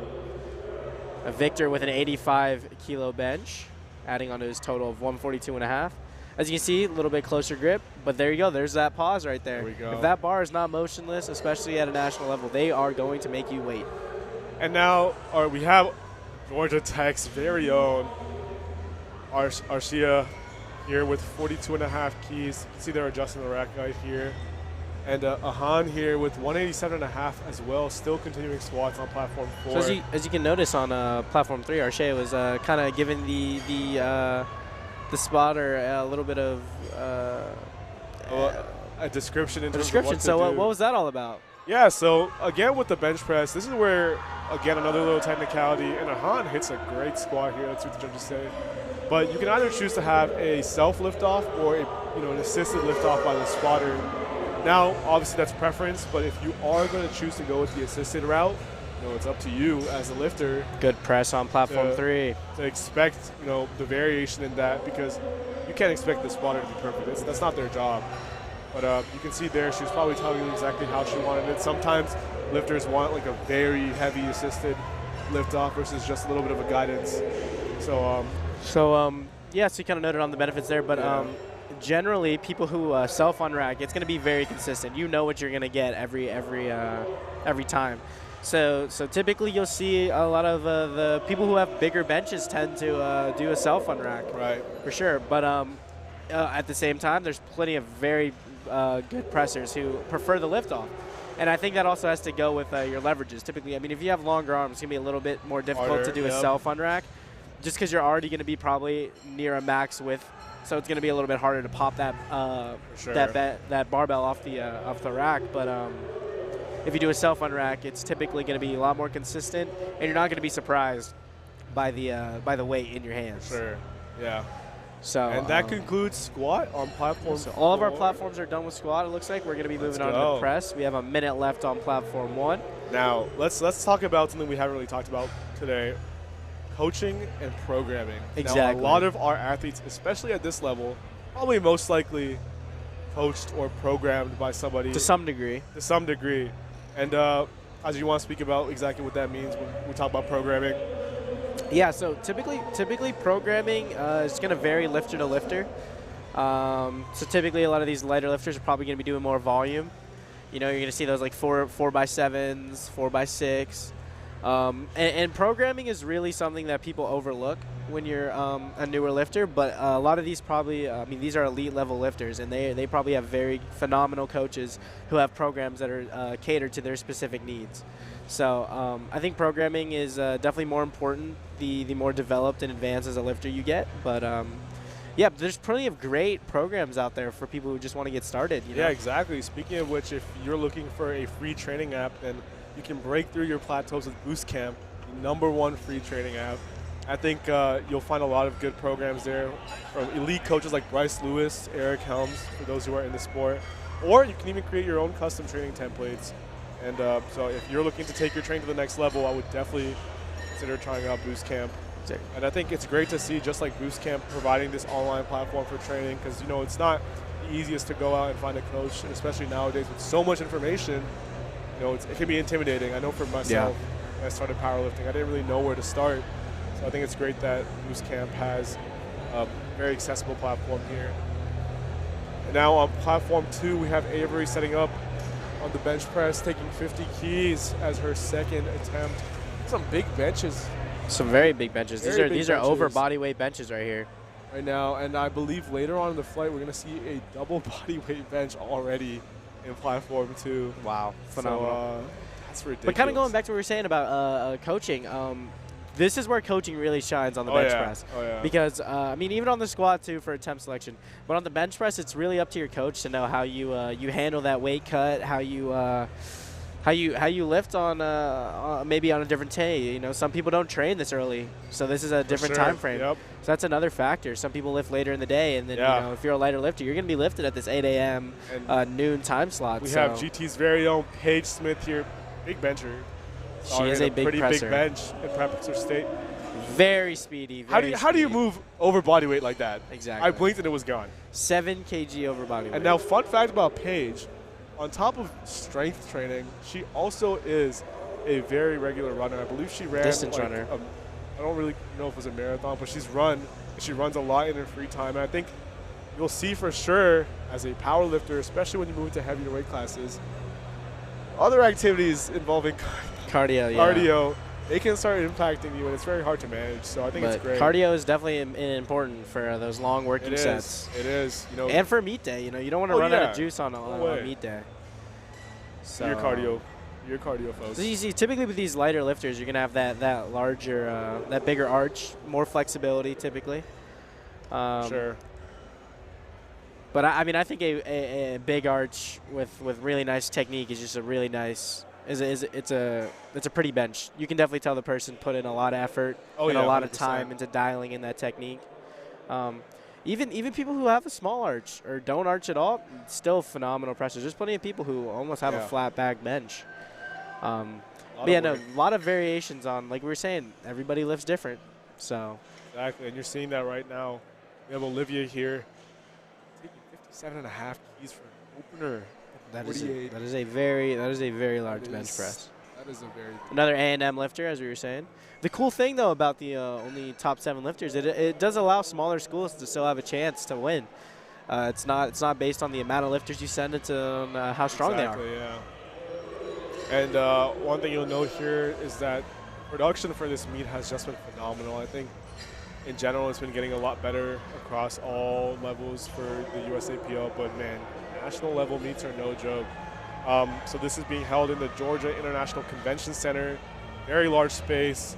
We've been done a really well job of organizing everything. About 150,000 square feet of total exhibit space, and very convenient for our traveling athletes here. It's connected directly to the airport via a free SkyTrain. So I think that's been and we are talking about the big boy, Hartsfield. Oh Jackson yeah, that's a big airport. The international airport. And just for a scale of size, obviously you see there are 4 platforms here, which is already pretty overwhelming, but we have over 1,200 athletes competing over 4 days alone. I mean, that is no small amount at all.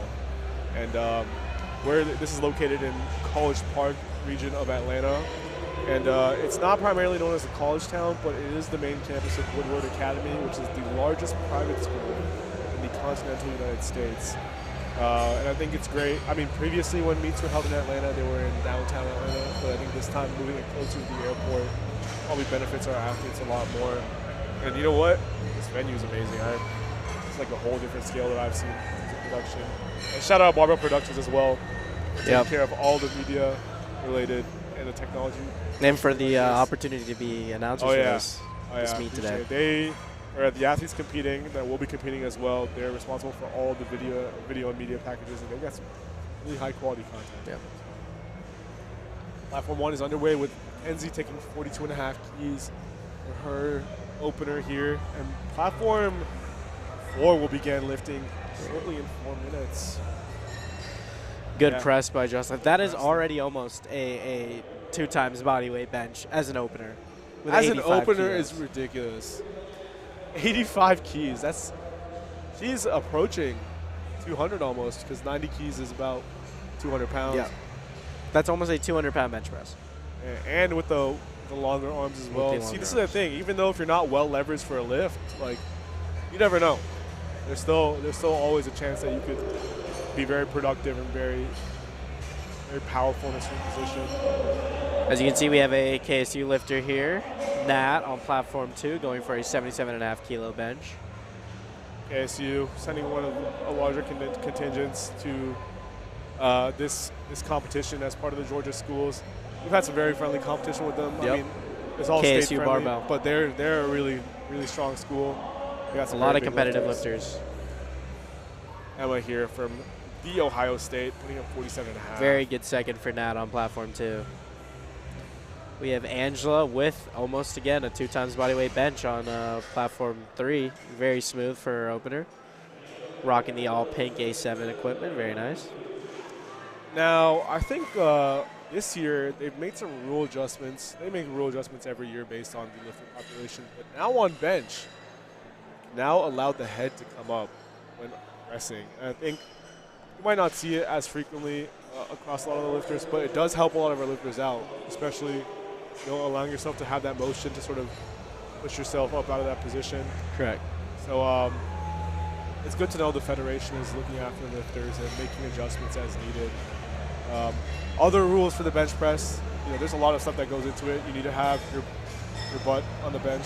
I guess that's a little more than an appropriate term, but you must have contact with the bench between your neck or your upper back and I guess your hip Your area. lower half. Your lower half.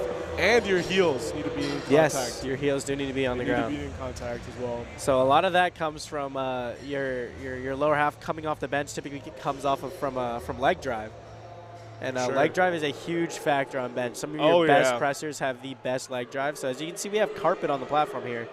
And a lot of our lifters are rocking some type of either an Advances, a Notorious Lifts, or some Hyper Vs are very popular. Some type of shoe that's going to help them really wedge themselves into the bench with their shoulders. But that leg drive is basically what's going to keep tension throughout your entire body throughout the lift. And the best pressers have phenomenal leg drive. It's not easy to do at all. I mean, it is not. It is a learning curve. This is why bench is one of the most difficult lifts to do technically, because to get that optimal form for yourself, everything needs to be pushing. I mean, you don't need phenomenal leg drive to be a good presser, but it'll really take your bench press to the next level. So once you start really incorporating leg drive. Jefferson taking a 97.5 kilo jump. So that is a over 200-pound bench press. Oh yeah. So for those watching at home, very nice. I think the big 225, that in non-American units, non-freedom units. Non-freedom units will be about 112.5 kilos, Correct. I believe.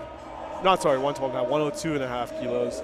We have an American record, it looks like, loaded up by Felipe on platform 2, 107.5. This is well over. That is over a 2 times bodyweight bench. He's approaching him. I think this is about 228, 229 kilos here, and the atmosphere is changing. The energy is shifting.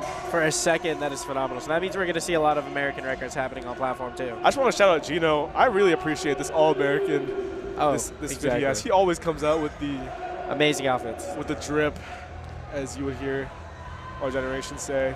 Phenomenal lift on platform 2 by Felipe. Let's see what the judges say. That's a second right there. I mean, the good thing about bench for the viewers at home is you can pretty much tell if it's a good lift or not. Very good angle here. It either goes up or it doesn't. Very good angle here, yep.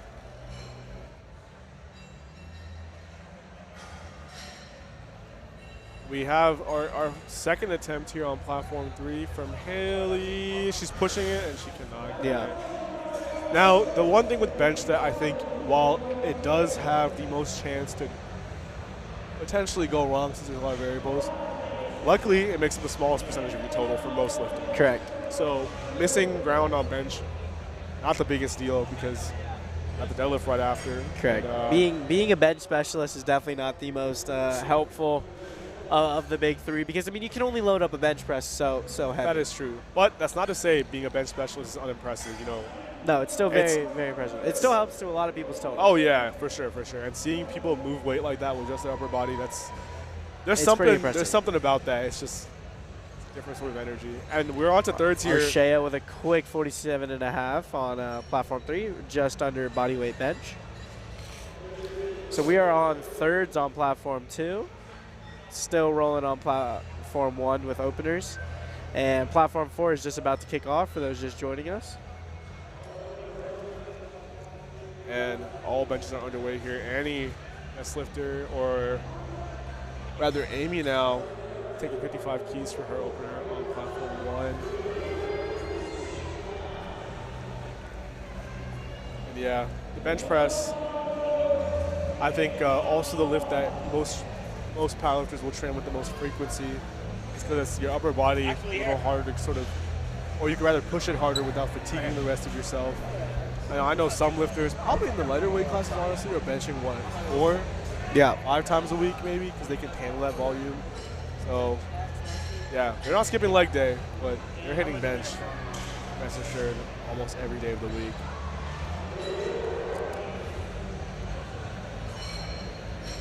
And I think today and tomorrow and the rest of the weekend, you're going to see some very high dot scores. I think obviously, when it comes to dot scores, just for a little bit of context, I think the main first goal our lifters have is to reach 400 dots, which is your sort of first big milestone. First big milestone. Like you're definitely an intermediate, I would say, in terms of strength.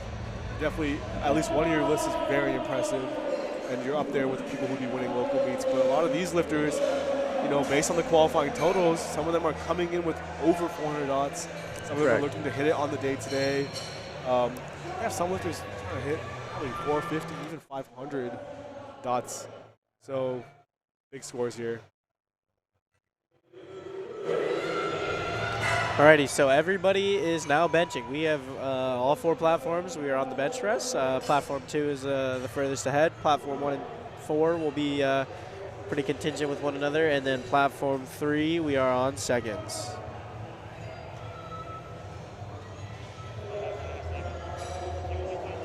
And based on the attempts loaded for platform 2, we see that Felipe is loading up an American record bench press, 111 kilograms. That is to break the record he just set previously on his second attempt. So he's going to be going for a big press today. Avery, fortunately, I think missed the last attempt there.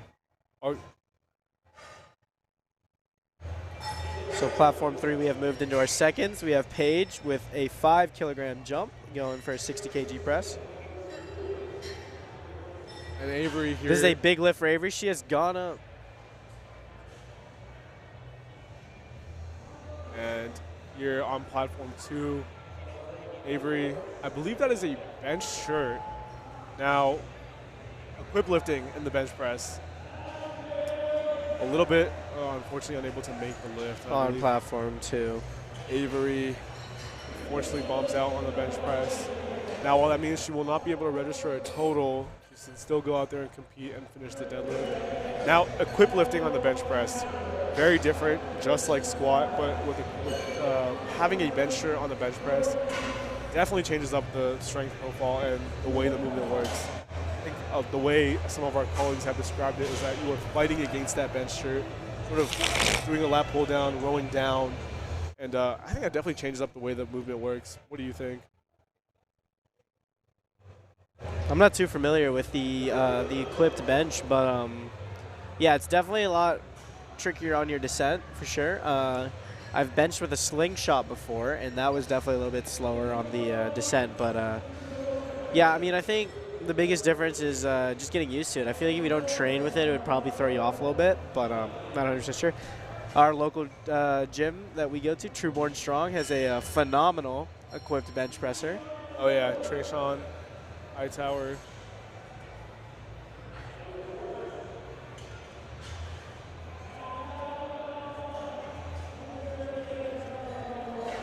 All right. And yeah, so we saw that, you know, we discussed previously about how cutting weight and, you know, being unable to make weight can sometimes be discouraging. Correct, yeah.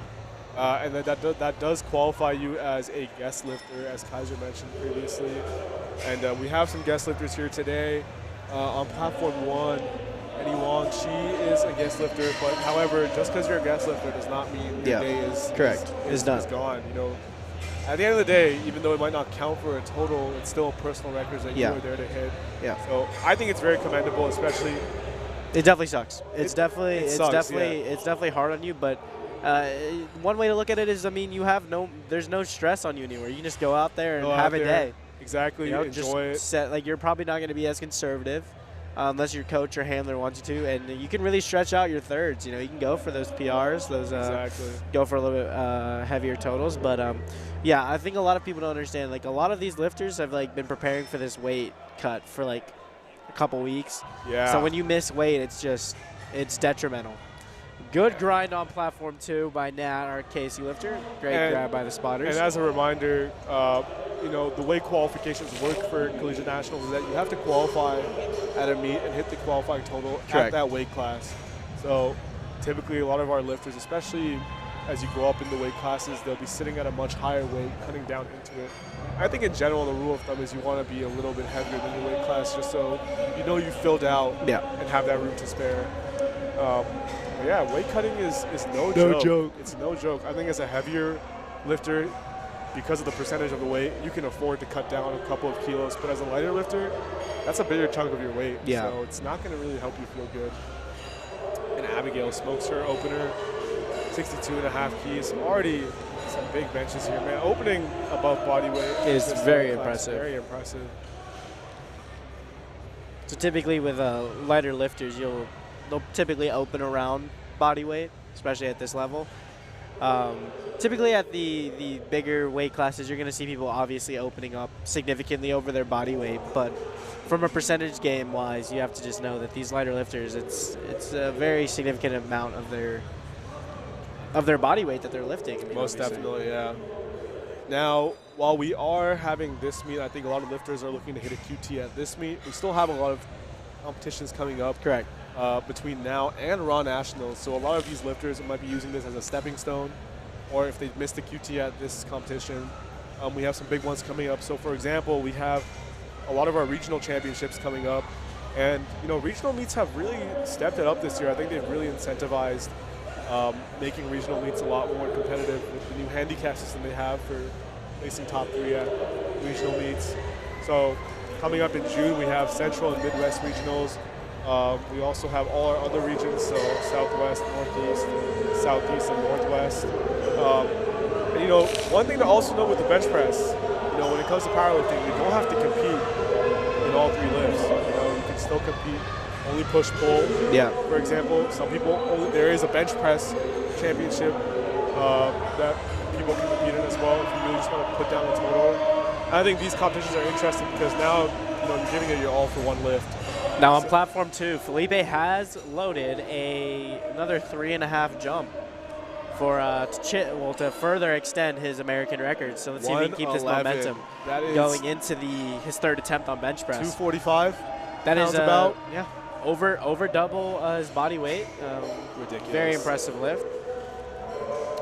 And Very Jocelyn, number 111. yeah, and Jocelyn, a new American record on platform 3. On platform 3.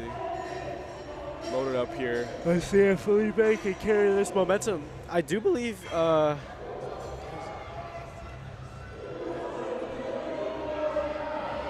and we have Felipe here pressing 111. very smooth. Let's see what the judges say. Phenomenal lift on platform 2 by Felipe. And he stands up on that bench proud. That record is his. Amazing bench press performance there by Felipe. Going 3 for 3 on the bench as well, executing with a national Further record. extending his total. So we have moved on to seconds on platform 1, and platform 3 is also on thirds. Great bench there by Elise. And Mackenzie also hitting a good lift. We're heading into our 2nd attempts on platform 1. Platform 1, a bit of our longer flights here. So they're taking their time to get through. And now flight size also definitely does matter when it comes to competing. It might just seem like a logistical thing, but I think the size of the flight definitely impacts how you coordinate your warm-ups in the warm-up room. As a handler, I think having a shorter flight does complicate things for your athlete. It's hard to time out exactly when you should do your warm-ups, and I think it goes both ways. Sometimes too long of a wait time can sort of make you cool down. I think there's a lot of sort of fine-tuning and optimization that goes there, especially. Yeah, it's definitely overlooked. Time between lifts can vary on meet day for sure. For sure. If you're in a smaller flight, you could lift very fast.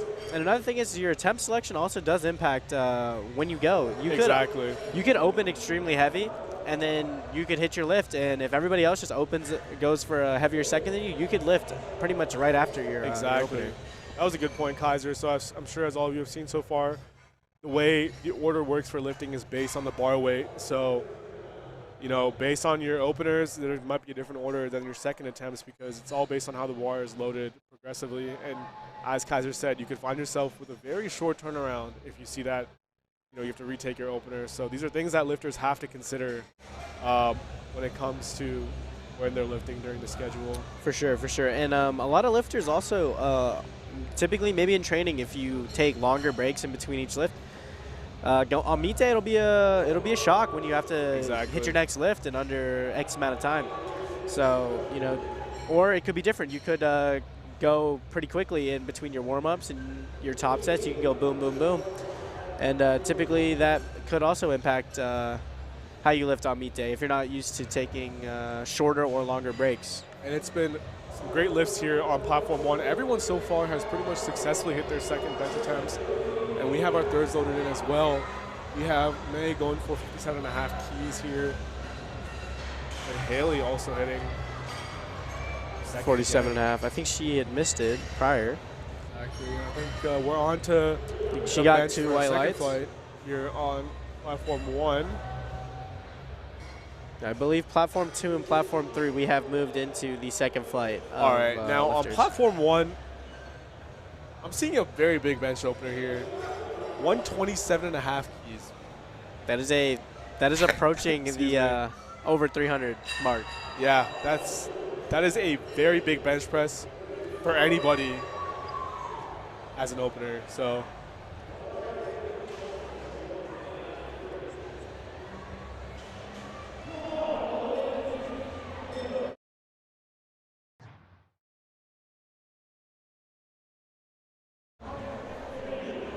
So yeah, we are 87.5 on platform 2 by Trinity. That is well over a 2 times. Oh no, that's almost a 2 times body weight bench press. Yeah, it's actually ridiculous to see these bench presses because, like for example, with Sam, who will be attempting his 127 kilo bench at the end of the flight, that's a very big number to hit. Like, I'd say even as like an 82.5 kilo lifter as an opener, that's very impressive. So I think, again, just a testament to the level of strength we're seeing here today. We're seeing a lot of assisted unracks with the center spotter. Yeah, for sure. Not a lot of self unracks. Again, shout out to the center spotters. It's not an easy job. You know, you have something to be responsible for, and I think Arshea with a grind on platform 3. So the bar has started going down. So typically, when the bar starts going down, the spotters will take it. So on the first downward motion, the spotters are grabbing on the bench press. Typically, if the bar is like still, they will let you keep on pressing. So don't just stop if the bar is stopped. You never know when that will budge. We have Amy here. Perfect attempt selection for a second. Good grind there. And you will see here, folks, a lot of our athletes, you see this white powder on their back and on the bench. That is chalk. That is literally chalk. So if you're familiar with rock climbing, for example, this actually helps increase the friction that you have between whatever you're holding. So as we saw in the squat, a lot of lifters chalked up their back, maybe even chalked up their hands just to get a better grip on the bar. Same thing here with the bench press, especially as Kaiser mentioned, pushing with your legs. You don't want your back to slip at all. So, you know, lifters, it's all about variables. You want to control what you can, and everyone here is taking advantage of the rules that they have. So, for sure, especially with these very nice USAPL TSSS racks, you will not be slipping as much. And here we see the lights. Oh, we got some light effects going on. And Kendra smokes her second there at 62.5. We're on to thirds here on platform 3 as well. And platform 1, our openers are pushing into that 200+ pound territory, only up from here. And you know, I think another thing with these national level meets is that you gotta learn how to focus on, especially when you have four platforms going on at once. There's a lot of noise surrounding you. So correct. You know, lifters here will have to be especially aware of commands coming from their judges. That's true. And not other judges. I know, for example, at Raw Nationals, a lot of lifters experienced or got confused with on the start command coming from other platforms. But you know, the onus is on you as a lifter. So another thing that lifters have to keep in mind, and again with the bench press, like you can get dialed in, but it's really hard if you just start zoning out and sort of drowning out the noise. They gotta listen for every sort of command. So, Annie there with a very smooth. As you're hitting on her, she is one of the guest lifters here today, so she's still hitting PRs though. Exactly, yeah. Love to see it. Yeah. I mean, you technically can just not lift, but very commendable for those who miss weight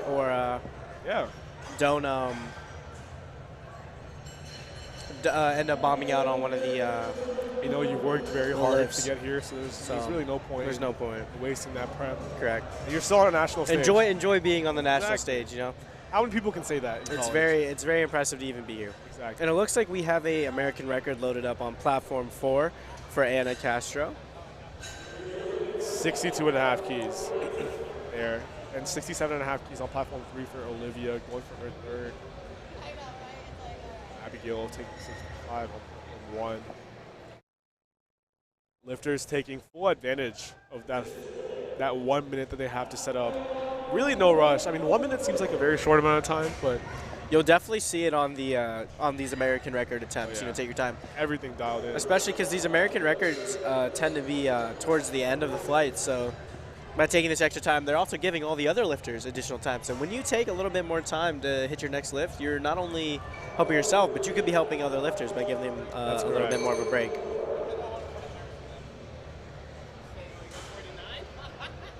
And Aiden here with a 102.5, so he is opening just at 2 times the body weight, looking to further extend his total. 226, I believe. Big 225, 2-plate bench. For those at home, that's the big one, the 2 plates. Big milestone there. Very easy for an opener on platform 2 for Aiden. And Jenna, one of our higher arch lifters, 70 keys. Oh, unable to get that. Looks like she may have jumped the start a little bit. Maybe. Couldn't tell, but either way, great attempt. That was a 5-kilo jump. 3 whites for Stephanie on our last bench. Now, the thing with that wider grip, you know, while you might have a reduction in the range of motion, does come at the sacrifice of that power you can get off your chest. You know, your chest is so stretched out and tensed up.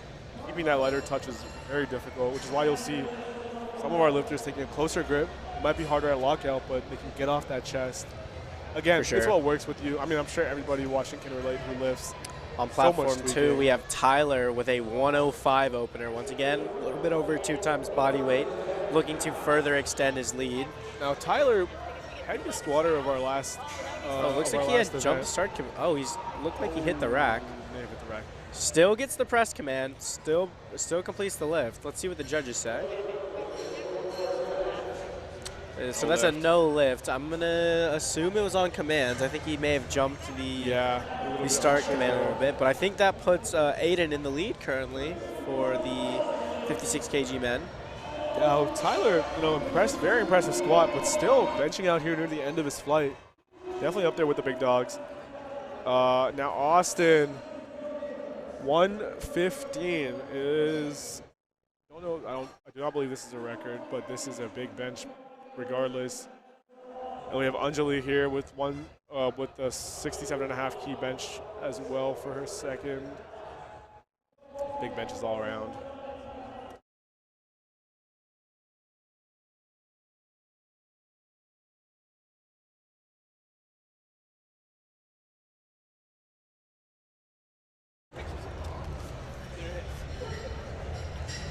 We have Angela on platform 3, looking to retake 87.5. Looks like she missed it on her second, rocking the all pink A7.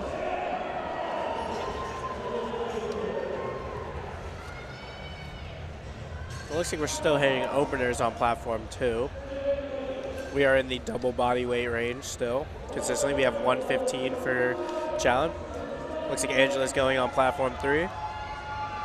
Very smooth. Let's see what the judges say. 3 white lights on platform 3.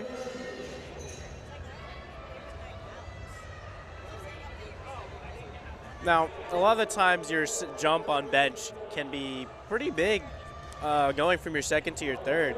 Correct. But a lot of the times, bench is a finicky one. The second may look very fast, and then your third attempt will it can staple you. Again, just like squat and deadlift, there's execution, how mentally dialed in you are, just synergy between your body, everything really matters. And I think one thing to note, I mentioned this before, for example, Anjali, I believe you have a pretty big TikTok following because I follow you on TikTok, but we have some big social media influencers today. And I think especially for our generation, for individuals who are collegiate lifters, it's really cool to see people post their training vids or gatekeep their training as well, which come competition day really get into some people's heads. We have a very big bench on platform 2 for Samuel as an opener. 127.5 for a 56-kilogram lifter. Texas A&M as well. They got some heavy hitters for sure. It looks like we've moved into the second flight on platform 3. Speaking of which, Miranda from Texas A&M does not get her second attempt bench there. It's always interesting to see how much more they have to Very tuck speedy opener for Samuel. in. That bench shirt is just, I think it just changes the lift entirely. Casey smokes her third attempt there. Good for the day, going 3 for 3 on bench and 5 for 6 on the day in total. Very nice, very nice. We love to see it. I mean, everybody's obviously chasing the coveted 9 for 9. Oh yeah, I mean, But, I think a powerlifter's dream is to go 9 for 9, PRs Especially all on the three. national stage. Oh yeah. We have Devin Tran with 87.5 on platform 2. Getting some large benches for sure on platform 2, even platform 1. And again, for those watching at home that want to get into powerlifting, if you're looking for a great introduction, then you can transform your lifting journey with Boostcamp, the last training app you'll ever need. You have 3 training programs from legends like Bryce Lewis, Eric Helms, and Alberto Nunez, some of the biggest lifters in the industry. Or if you really want to, you can make your own multi-week custom training sessions using the app. If you're trying to push past to the next level, this is the app to get. And I mean, bench press programming, I think just to get into the details, it's so variable depending on the lifter. I mean, some people just respond very well to high frequency, lower intensity, sometimes the opposite. I know there are some lifters who just do heavy singles 3-4 times a week, and that's all they need, whereas a lot of us will need more volume. I think with the lighter lifters, as you mentioned, probably a lot more volume because they can handle it Correct. really well. Yeah, especially with bench, there's a lot of ways to train the bench press. I mean, you can do dumbbell movements. You can do. We have a American record attempt by Anna Castro on platform 4 at 64 kilos. For those just tuning in, if you're wondering why Kaiser seems unsurprised, it's because this is probably his 100th time saying it today. New American record, yeah. Yeah. We are having some phenomenal lifters today. I think almost every other lift past the seconds, we've been seeing American records. We're seeing some big records. Alejandro here. Alejandro with a very, very nice 90 kilo second. That's 200 pounds.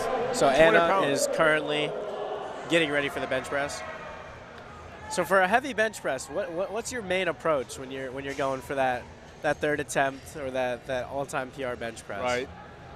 Well, I'm definitely not the best person to ask because my limbs are quite long and I'm not a good bencher. But I'd say from when I have attempted a heavy bench, I think tension is definitely the best way to approach it. I think for any lift in general, you want to put yourself in a position where you feel very, very tensed, very tight, and in a position where you can produce the most force. Very fast for Anna on platform 4 for a record attempt. I'm excited to see what she's going to carry into her third attempt. I think me personally for bench press, the main thing is just to get my shoulders in position, and that leg drive for me especially. I know my chest is as high as it can be, then you're probably in a good position. But I mean, honestly, when the weight gets near your max, there's only so much you can do, right? So yeah, that's another big thing about the bench. A lot of people always think of the bench press is like a chest movement, but in my opinion, I think the most important part of a bench is your feet placement and being able to replicate where your feet are. Because if your feet are not properly placed, I feel like the bench press is going to be a rough one for you. Agreed. And we have the crowd getting riled up here. Very amped up. We have Trinity with a 95 kilogram Rose bench press. Taking her third here at 60 keys on platform 1. That's some noise. Oh, the Raging Cajuns. We got LSU, another massive contingent here. Opening at 97.5. Very speedy. Very fluid too for an quick lifter. Yeah. Notice was on the longer limbed, longer leverage lifters. Yep. Very close, narrow grip on platform 1, but let's see if she can get through it. very nice grind. Unable good to. catch. Right there at the sticking point, unfortunately.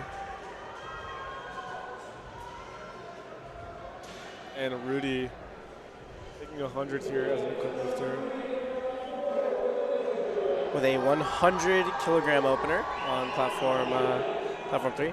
We have Lily Falcone on platform 4 with a 72.5-kilo second attempt, looking to further extend her lead after her American record on squat. Anastasia getting ready here for a 60-key third attempt. Let's see if she can continue her streak on bench and try to secure a third here. And able to secure a third on squat. Another pink A7 singlet wearer. Very popular singlet. I'm a fan of the A7 Shout out singlet. to A7 again, because they honestly have probably the most colorways available. I agree. Products. They Unique got colorways. You think of a good color. You think of a color that you like. They probably have it. I've seen pink, like electric green. You've seen like the darker shades too. Purple. I mean, yeah. I personally, as you said before, you want to look good, to feel good, and then play good. I mean, I think introducing more colorways and designs into powerlifting really does add to the showmanship and make it more of a positive experience here to watch. And Jordan here getting ready to bench 102.5 keys from UGA. As a Georgia Tech student, I'm a little conflicted here, but we're putting those differences aside. They got to represent for the home state. So Jordan getting ready here in the Anzer singlet. Yeah, from what I recall, he has a phenomenal bench press. Oh, yeah. Amy unable to. I mean, that is the coveted near 220 bench press right there for Jordan on platform 2, or 225 bench press.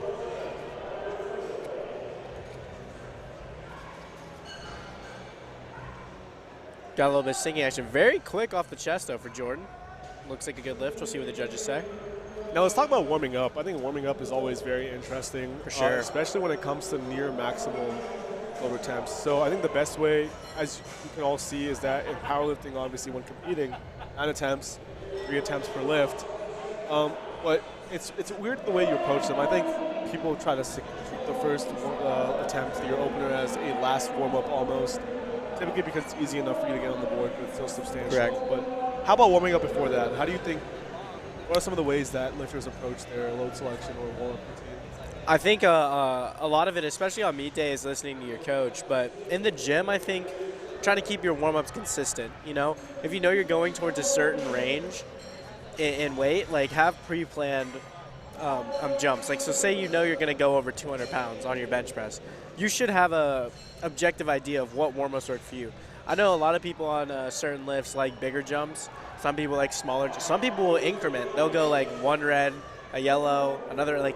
So I think it's a lot of personal preference on how well you can handle a bigger or smaller jump. But I think pre-planning them is definitely ideal, and not just lifting based on how you just kind of feel.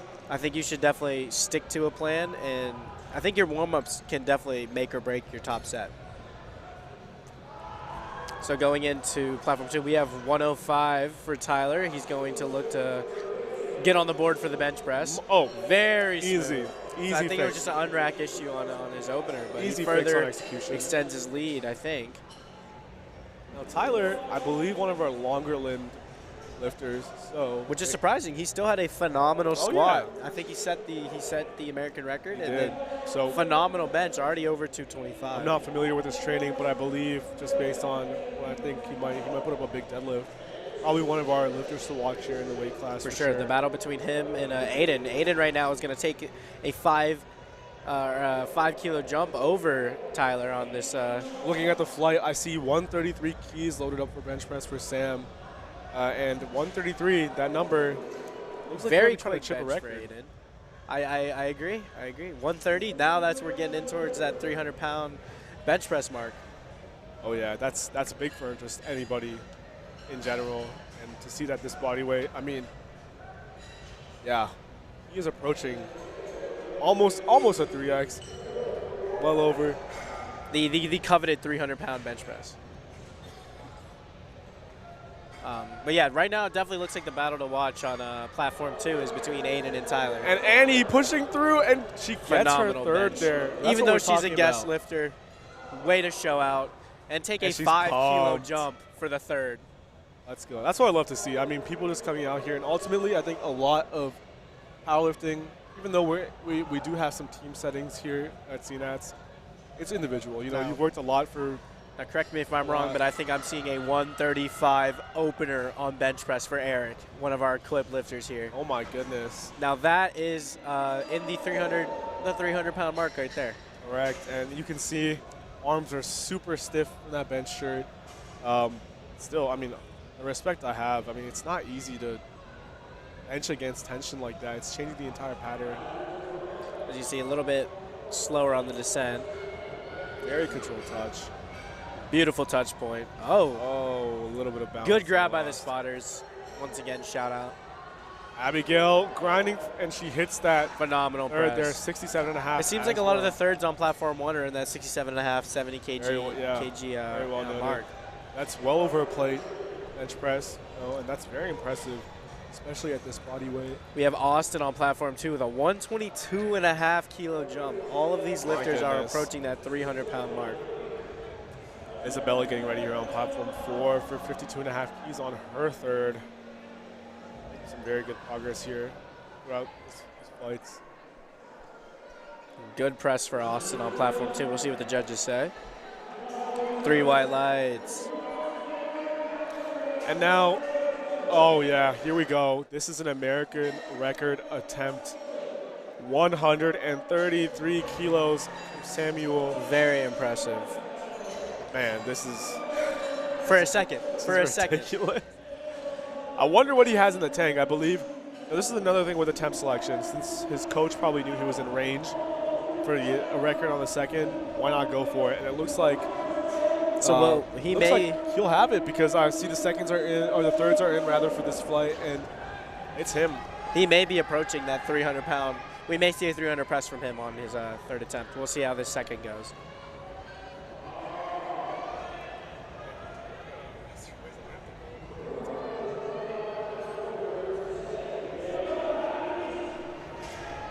Samuel gearing up for that second attempt bench press for a new American record at 133. Let's see this. And Sam, I mean, again, like you don't become a good presser without just you don't wake up one day and just press 300. Like look at him, long range of motion. He still smokes that record. Very quick. We may see a 300 attempt. 3 white lights and a new American. Oh yeah, record. getting up on that Get bench, him up on the bench press. Yes. showing what it's about. And Gino, man, Gino bringing the energy to the platform too.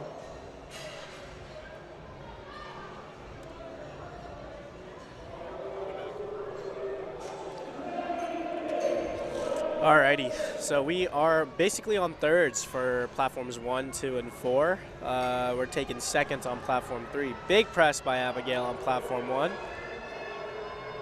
Looks good for 70 kg for Abigail. Let's see what the judges say for platform 1. Oh, no lift. Phenomenal attempt. Kevin with 90 kg on platform 2. Looked very easy. We'll see what the judges say. 3 white lights for Kevin, further extending his total.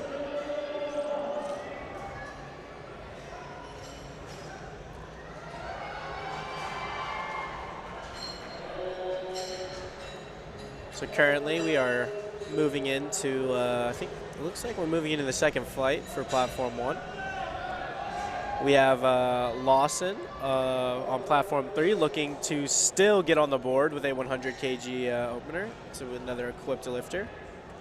He needs this to stay in the running and keep his total alive. Currently we have Devin going for 92.5 kilos on platform 2. Very quick. 3 white lights for him. Lawson getting ready for this. So he needs this lift in order to continue extending his total.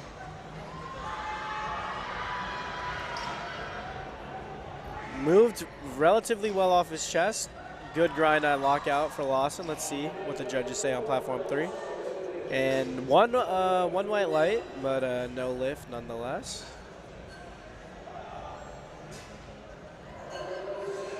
Currently still on thirds for platform 2.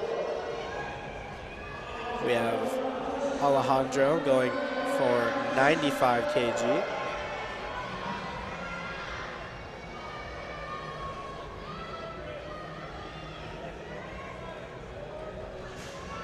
As you can see on platform 1, we have Karen going for 50 kilos. She is doing a self on rack, as we were talking about earlier. She is looking to hit her opener to very fast for Karen on platform 1.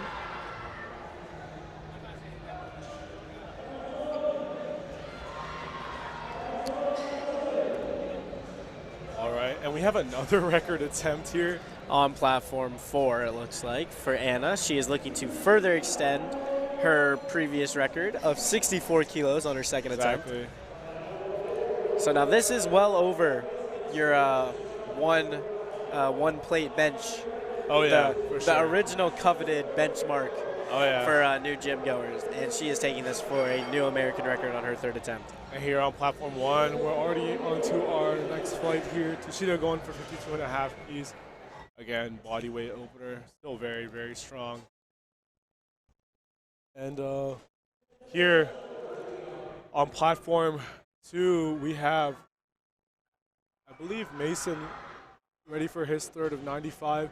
Mason opened around 92.5 keys, so only a 2.5 kilo difference, but he hopefully will recover and hit this third bench.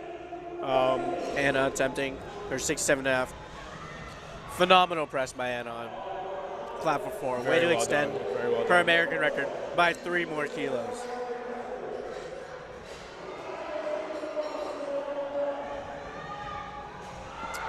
And then once again, you know, as you see, Mason did not hit his third, but he still did hit his opener, so he is still in the running. As we can see, Katrina going for her third attempt at 72.5 kilos on platform 4. Now once again, as you can see, all of our spotters and loaders wearing the very nice A7 spotting and loading shirts. So once again, shout out to the sponsor, A7. As you can see, a lot of the athletes themselves are repping A7 singlets or A7 wrist wraps, as you can see.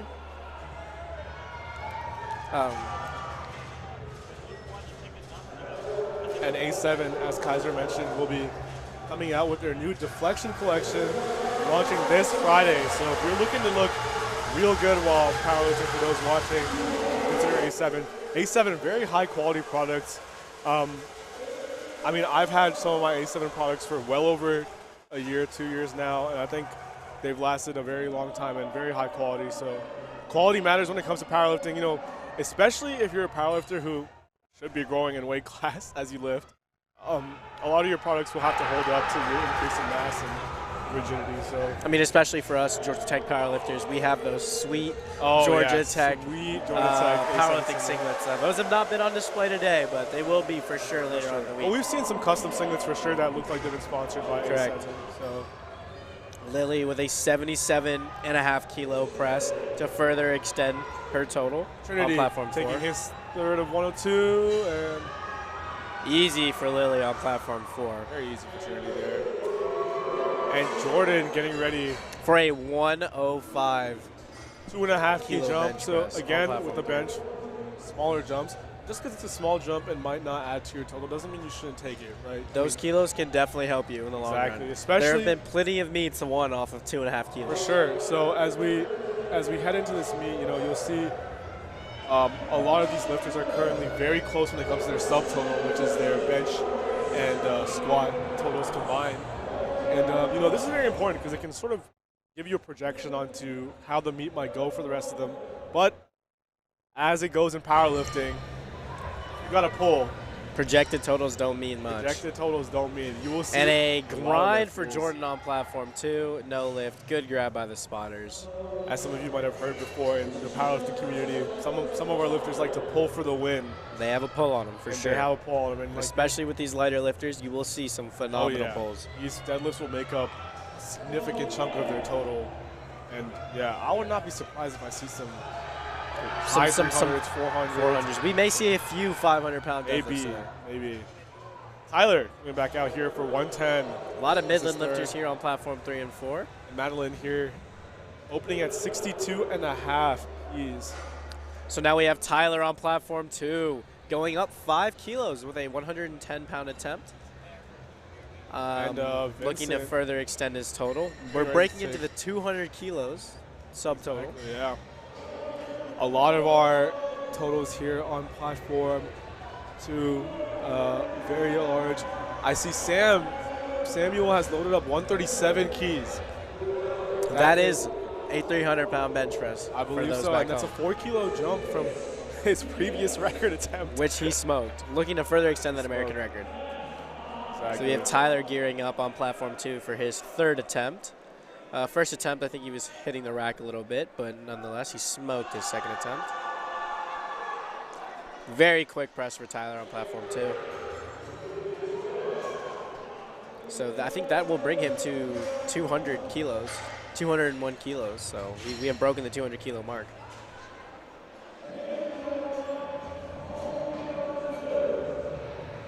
We now have Kylie Carr on platform 1. I do believe she set the American record on squat earlier today. Or she had attempted. She attempted. I think Marina was the one who ended correct. up setting the record. Nonetheless, one of the top competitors here tonight, or this morning. And yeah, you can see, I mean, we have the subtotal battle right now across a lot of these flights. Still very close, honestly, on subtotal for flight A on platform 1. There's some really close differences here. A lot of lifters in that 167 range. Here we go. We have Aiden also looking to get into the, well, he will not be breaking 200 kilos yet, but he is still looking to further chase Taylor. 200 kilos is a big subtotal, though. That is still, he is 195, so he'll be 5 kilos off. So he will be breaking into 200 kilos. And Jacob getting ready here, using that clock. That's the command. Very nice press. Very easy. 125 moving like that is very impressive. Emily here getting ready for 57.5 keys on platform 4, while Aiden gets ready for his 3rd on platform 2 with 112 kilos. And you can see Brianna here taking her time explaining to the spotters how she wants the lift off on the bench press.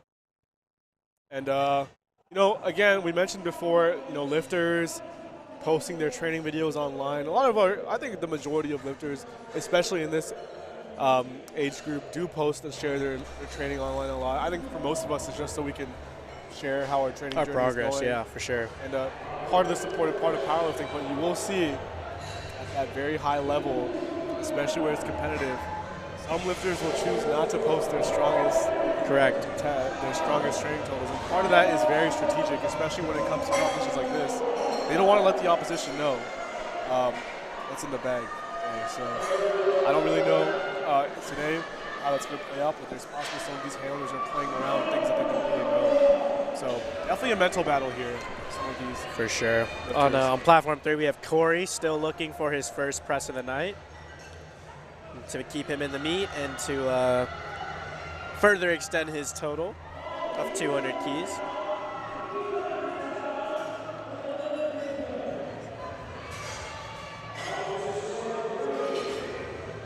And he absolutely smokes his 2nd attempt. So, you know, typically for our equipped lifters, obviously, as you were saying earlier, it's a different feel. So, you know, if they miss an opener, it's not too detrimental, as you see Corey just smoked his 2nd. But yeah, so with the equipped lifting, it's definitely a little bit more stiff, a little bit, you got to hit that sweet spot for sure. Sure, I would definitely say you put it amazingly. I think it's just different. I mean, the technique on all 3 lifts is different because you have to utilize. And Kaiser is visibly in awe because we have a 155 kilo press for Kadarius on platform 3. Equipped or not equipped, that is still a very big bench press. A big bench press.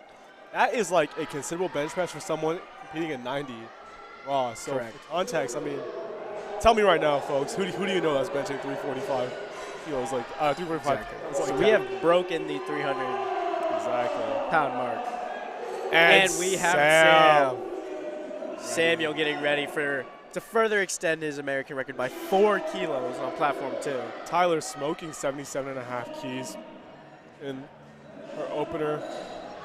Excuse me, as we see. Oh, good catch by the spotters on platform 3 for this flight. And We'll be seeing some big benches here. Marina, our previous squat record holder, opening at 80. He's at 52. This is Very phenomenal bench. definitely very impressive here.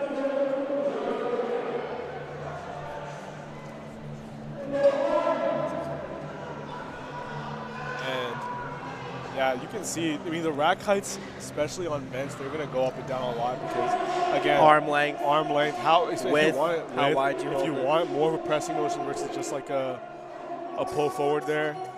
And Gino getting the crowd into it. Sam getting ready for that further extension of his previous American record. Make some noise.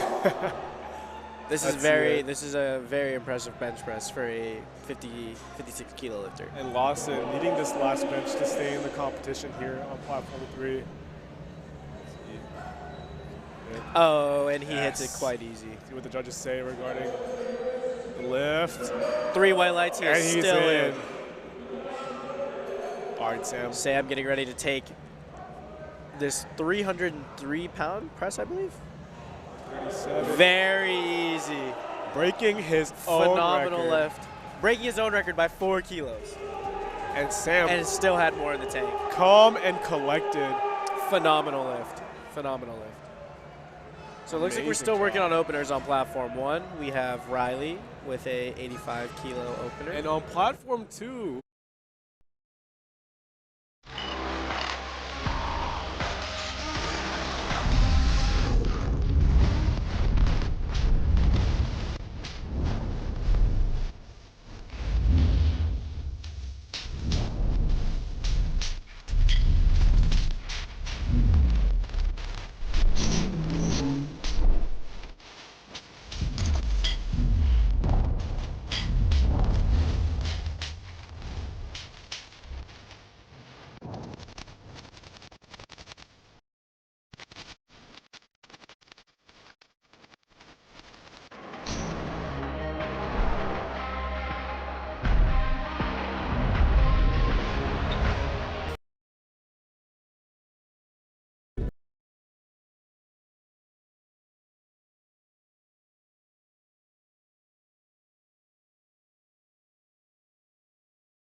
especially if you're weaker on one of the other two lifts, like the deadlift or squat. The bench press can help add some kilos onto your total for sure.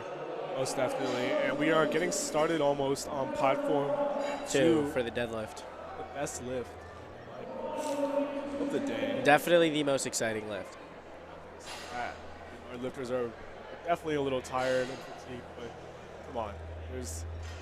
Deadlift is just that lift. You know, it's just anabolic. The energy's high. There's very few rules though on the deadlift for the most part. I mean, Correct. It's really from a command standpoint. You can start whenever you want, Within within the time, and then once you get the down command, then you have to put it down. And the only thing you have to remember is you can't just like commercial gym throw the weight down. You got to guide the weight down. Your hands must be with the weight on descent. The two main things you got to look for though is ramping and hitching. Hitching, correct. Those are the only two things that can get you penalized. So basically, the bar can't be resting on your thighs, or the bar can't start going down and you start trying to ramp it up. And you'll also notice here a lot of our lifters on the deadlift will have this other white powder across their legs. That is not chalk, and that is you baby would not powder. want to put chalk there because that would do the opposite. Common mistake that happens though. Exactly. Baby powder, you put it on your leg area there just to reduce the friction actually when the bar slips up. For our science-based lifters. But yeah, don't put chalk Please, on your legs. do not if you're getting into It's both powerlifting. wasteful and you're not going to get a deadlift up. You will injure yourself as well, most likely. It's okay though. Everybody's been there at least once or thought about that. Is that actually chalk? Is that chalk? Toshida here with 60 keys for her third bench attempt. Her last attempt looked pretty good. Let's see if she has 2.5. We have Angel on platform 4 about to take a 100 kilo bench. That's 220. Phenomenal bench for Angel. That is just almost getting towards double body weight. Two-play territory, almost. Now the thing with deadlift is there are some ranges in technique. So you have people who pull what is called sumo, for those at home who are unfamiliar, which is feet very wide out, and you're pulling from the center. And then you have conventional, which you see on platform 2 right now from Delaney on her opener of 102.5. So that's another common. And then you have a mix of the two, Froggy, which is a little bit more unconventional. But if you know Angelo Fortino, he's kind of the USAPL, the guy for pulling Froggy. So that's a little bit of a narrower stance, which you do see.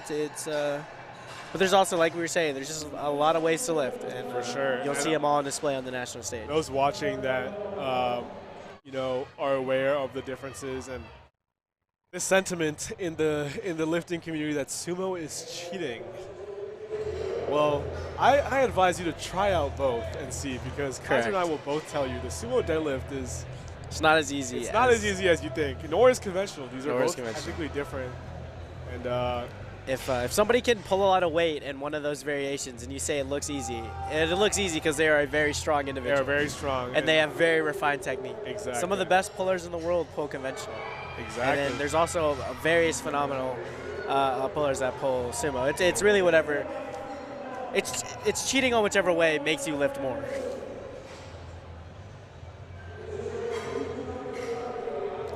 Especially getting into these deadlifts, if you guys want to see where friends, family, or just overall where people are placing, you can look at the LiftingCast and track the jumps, and it'll be exciting once we get towards those third deadlifts and you see some third attempt changes. So definitely check out. Definitely keep up to date, because those numbers will change, and you can see how placings change as well.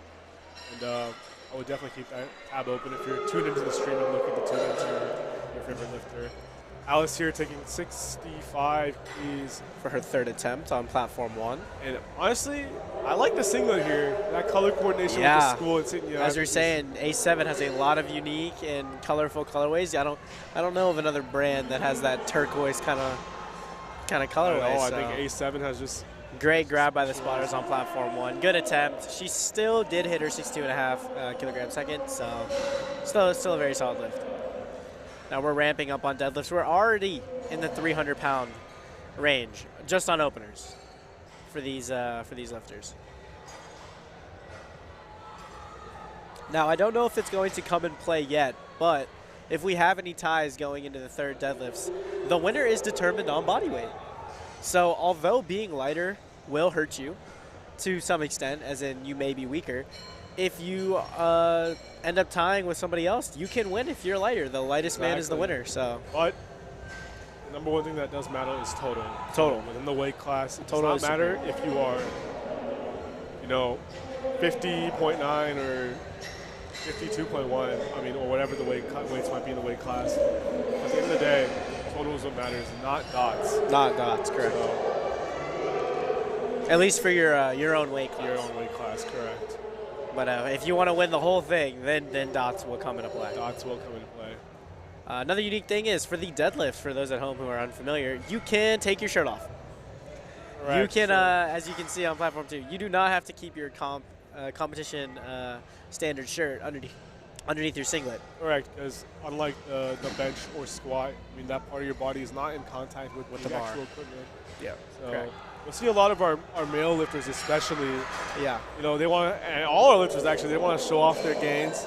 The deadlift, you'll see a lot of people getting vascular and pumped up. Exactly. So, yeah, a lot of people will choose to opt for just a singlet here. But yeah, so we have Felipe with a 175-pound opener from Midland. So we'll see. This should fly. This is almost a triple. This is over triple bodyweight deadlift.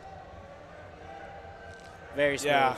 I'm starting to see these weights on the deadlifts, and this is where you start realizing, like, we have some human forklifts. And that was a new American record. Yeah, casual. I have a feeling that deadlifts, especially today, there are going to be more records broken because, I mean, especially I think the way with how programming has been going and the way the knowledge has evolved with how much stuff is available, the level of training and I guess the level of refinement has really gone up, which is why you're seeing a lot of lifters not really capping out anywhere, Same with your recovery. Exactly. Yeah. And we are already on second deadlifts on platform 2. They are moving. So the deadlift will typically move a little bit quicker, For sure. just because there's no changing of rack height. So it's Exactly. simply just using the little deadlift wedge and changing the weight. So it's typically a little bit faster of a process, especially at a national level meet where the disparity between for sure. Weight selection isn't as much. It's easier for the spotters and loaders to increase or decrease, or increase the weight as each attempt happens. Now, as we talk about lifters and the way they sort of progress, one thing to note, and this is credit to all our lifters here today because I'm sure they're doing a good job at it, and we know how hard it is, but it's performance and strength really comes down to both what you're doing in the gym, but also outside of the gym. I mean, a lot of these lifters, they're dialed in completely these couple of weeks leading up to competition, tracking their calories, nutrition, water intake, getting enough sleep. And as you all might be familiar with, as a college student, sleep is not easy to come by there. For sure. Where you got to stay up and study, but these lifters will still be doing all they can to get that dialed in. So it's not easy, and it's definitely a lot of variables go into this. Sure.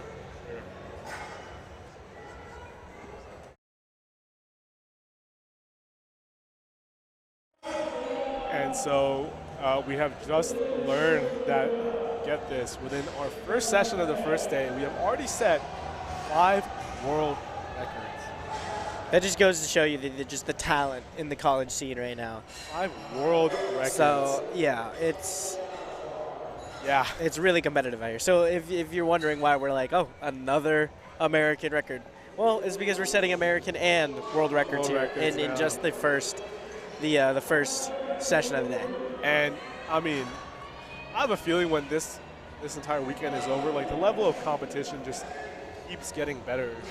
And so I think we're going to see a record of records being broken.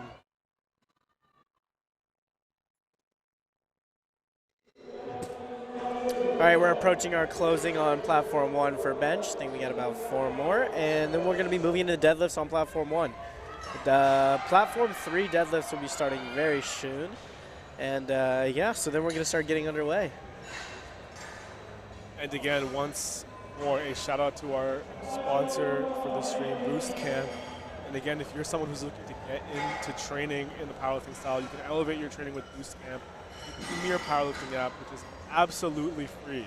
So 0 investment, 0 cost. You can follow proven programs like the TSA 9-week approach, the very famous Candido 6-week strength program, which I'm sure all of us have really used at one point, the Kristen Dunsmore intermediate program, 5-3-1, and over 100 new programs to hit PRs in your training.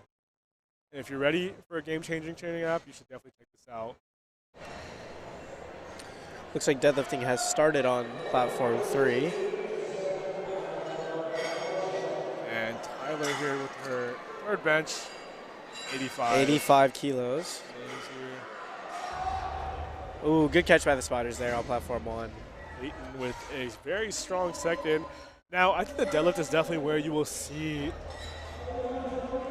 exactly how the range of motion comes into play, because leverages are on display. Leverages are on display. And again, like, while lift might seem very easy, for example here, Sharon with a very easy opener. Looks like she's very well leveraged for the deadlift. It's not as easy as it looks. Again, like Kaiser said, a lot goes on into, you know, getting optimized for the deadlift. Your wedge especially, you know, building tension into the floor. And a common misconception is that the deadlift is simply a pulling movement. I'd say it's a combination of both. Push and pull. Push and pull, exactly. So, for sure. I mean, at the end of the day, all of these lifts are full body movements. People definitely underestimate. I mean, squat, you're using your legs, your posterior chain. You're using your whole thing. Same with the deadlift. And bench press, even, you're incorporating your lower half. You can't have a good press without your lower half. And then deadlift, at the end of the day, I mean, to break the weight off the ground, most of these lifters, you're using your legs. And then the actual pull I lockout is mainly your back. So at the end of the day, powerlifting is a full body sport in terms of all the lifts. All 3 events are full body. For sure. And Marina here going for 87.5 keys. And it looks like that did not really go. And now we have another attempt. Jaleska's opener flew for platform 3. Another record attempt by Riley. I believe she's breaking her own record by 2.5 kilos. She's not even chipping. She's just going straight 2.5 Why kilos. not? Why not? Steven Very big pull by Steven.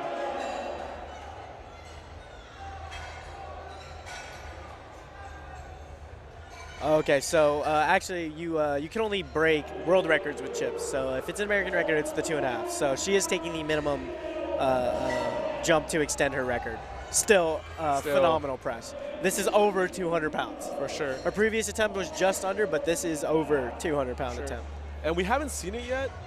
Well, let's watch her bench press. But a descent. Oh my goodness. Very easy, phenomenal bench press. Masterclass by Riley on platform 1. And she extends her American record by 2.5 kilos. Let's go. Got celebrating up on the bench there. Oh yeah, hitting Gina with the fist bump. And we haven't really seen it so far, but maybe we'll see it in deads, maybe not. But lifters do have the option to scratch their third attempts. Well, that is true. Today, everybody has taken every attempt. Love we have not seen any scratching. So typically, you'll do scratching if you're significantly in the lead, or if you hurt yourself, or if you're just not confident you have any more and you want to conserve your energy. So typically, you see a lot of people scratch third benches. You don't really see a lot of scratches on squat. Typically, that's the first event. No. Oh, and here we have an ad for the new deflection collection by A7. Man, A7 always banger ads. Banger ads. They always got ads. very nice designs here. And we have another record attempt. 112.5 on platform 3. Very nice deadlift. Very nice deadlift for her. And then Christopher going for 162.5. Phenomenal attempt. It's a big deadlift.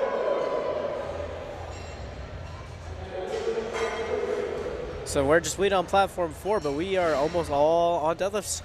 Now, another thing about the deadlift, how do you grip the bar? Yeah, there are 2 really common grips for the deadlift. Hook grip, which is, you'll see a lot more common in your sumo deadlifters. Essentially, you're using your index finger and your thumb to create for your you physics nerds, you're essentially creating a point that's going to have as much strength as possible to hold on the bar, because it's a smaller point, so more force is going to be distributed in that small point.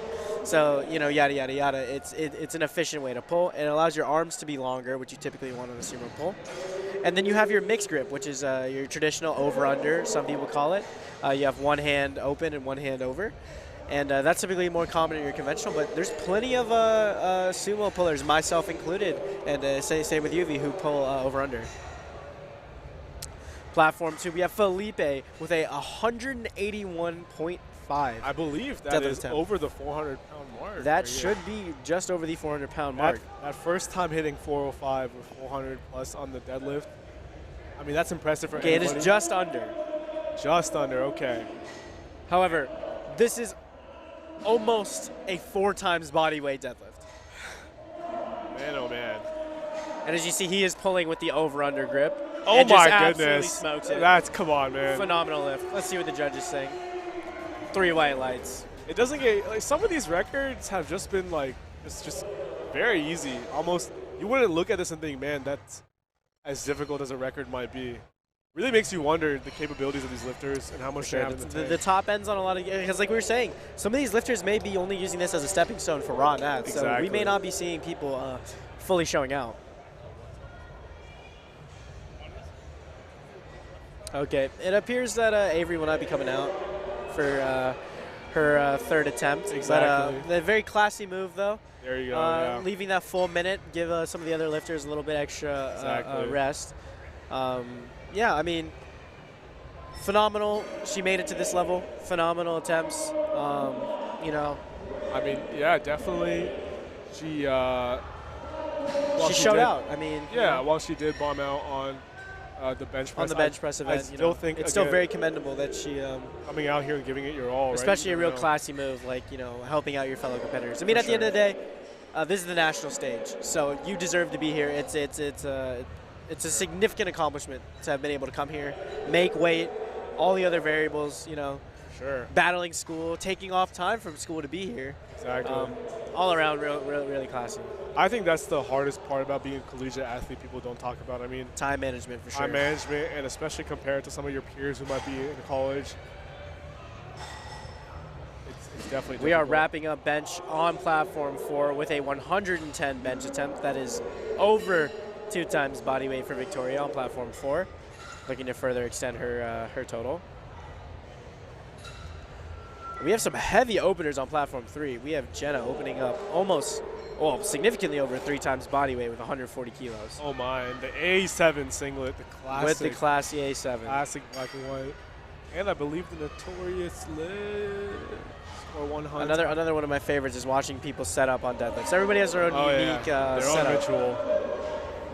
And I believe Victoria hits on that 110 press on platform 4.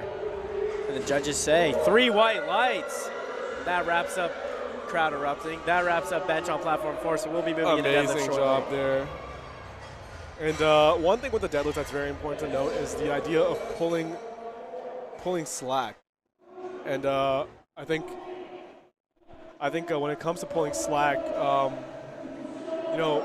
again, the deadlift, probably the most absolute weight that people are pulling. Okay. Most lifters, that bar is going to bend, right? And you don't want that to get in the way of your pull. So a lot of the lifters here, you'll see good pull on platform 2, taking their time pulling that slack out of their entire body and then pushing it off the ground. A lot of the times, if you train without music, a way to know you're pulling slack is you'll hear when you set up, you'll hear that clink. You'll hear like a little metal clink sound. And that's how you know you've pulled the slack out of the bar.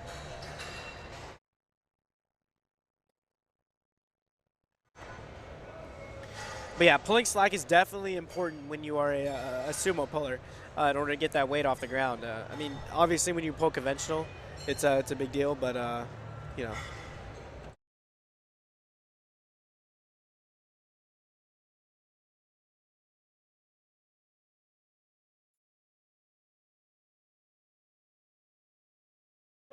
And a good second attempt by Sharon with 110 kilos on platform 3.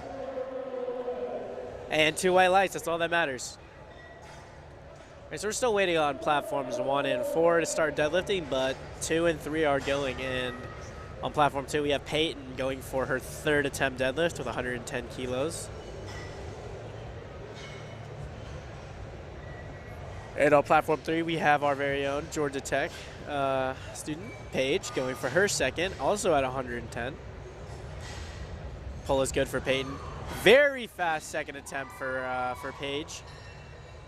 Very nice second attempt. We'll see what, excited to see what she goes for on her third. We have Delaney going with a 2.5 kilo increase for her third, so she is a guest lifter for today, as we discussed earlier. Guest lifters, you know, they're here for themselves. You know, they're here to show off all their efforts and training, and you know, just show out for themselves. We have Michaela with a 5 kilo jump to 117.5 on platform 3. She's pulling in the sumo style. Very nice pull. Grind on platform 2, but she still hits relatively easily. Very nice.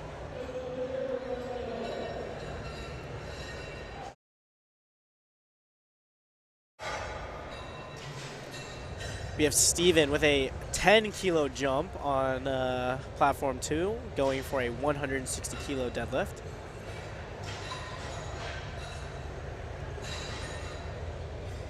And we have Angela going for a 117.5. That's a 7.5 kilo jump for her second, looking to further extend her total. Let's get with the pink A7 singlet. We have Steven with the Inzer Advanced Design, very classy singlet on platform 2. And the good old Converse, personal favorite of mine for lifting. Very nice pull by Steven on platform 2. Oh, I do not think he's going to get the down command. He did not. So you have to make sure you guide the weight all the way down. You can't just drop it. So that's a fail on technicality, or no lift on technicality, but still a phenomenal lift. Now another KSU lifter, fellow Georgia resident, going for their third attempt at 170, 7.5 kilo jump. Also pulling in the sumo style.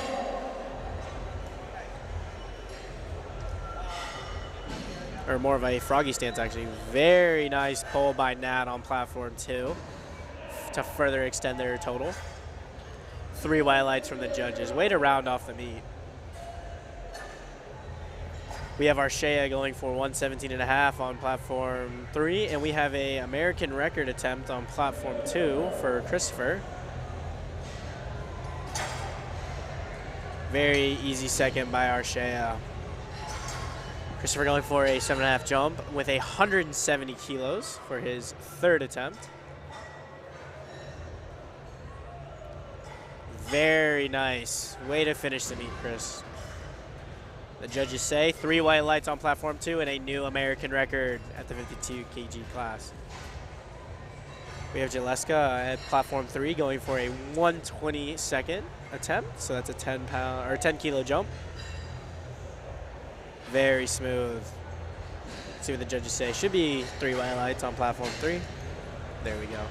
We have Victor Wen going for his third deadlift at 170 kilos. So this is a 15 kilo jump for him at the 56 kg class to look to further extend his total. Big pull by Victor. Can he lock it? Very good lockout. Should be 3 white lights for him. It is. What a way to finish the day. We have Jocelyn with the conventional stance going for a 7.5 kilo jump on her second. Very quick pull for her on platform 3.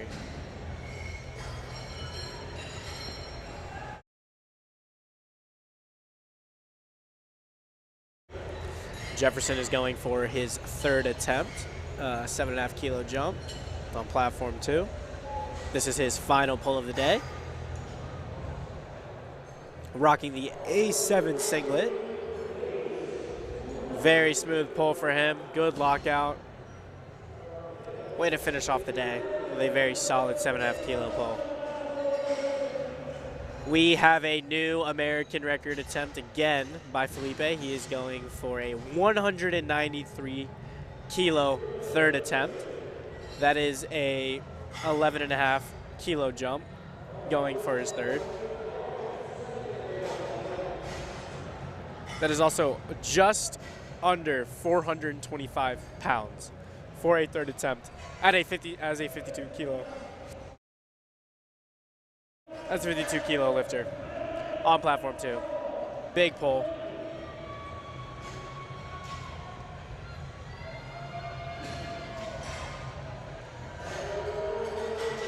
wedging into the bar here for his third attempt. 2. Can he lock it out? Can he lock it out? Lockout looked good on platform 2. We'll see what the judges say. And Oh he my has 3 goodness. white lights. That is a new American record. A 425-pound deadlift. Oh my goodness. Felipe having quite a day. What a day. I believe What he a set day. an American record on Let's every confirm. on every event. Let's confirm how he's done today.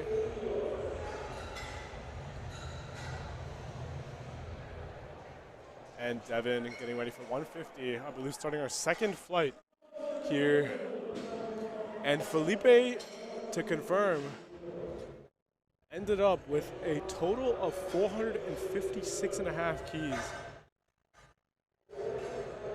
which I believe was the largest of his flight. And that puts him at first.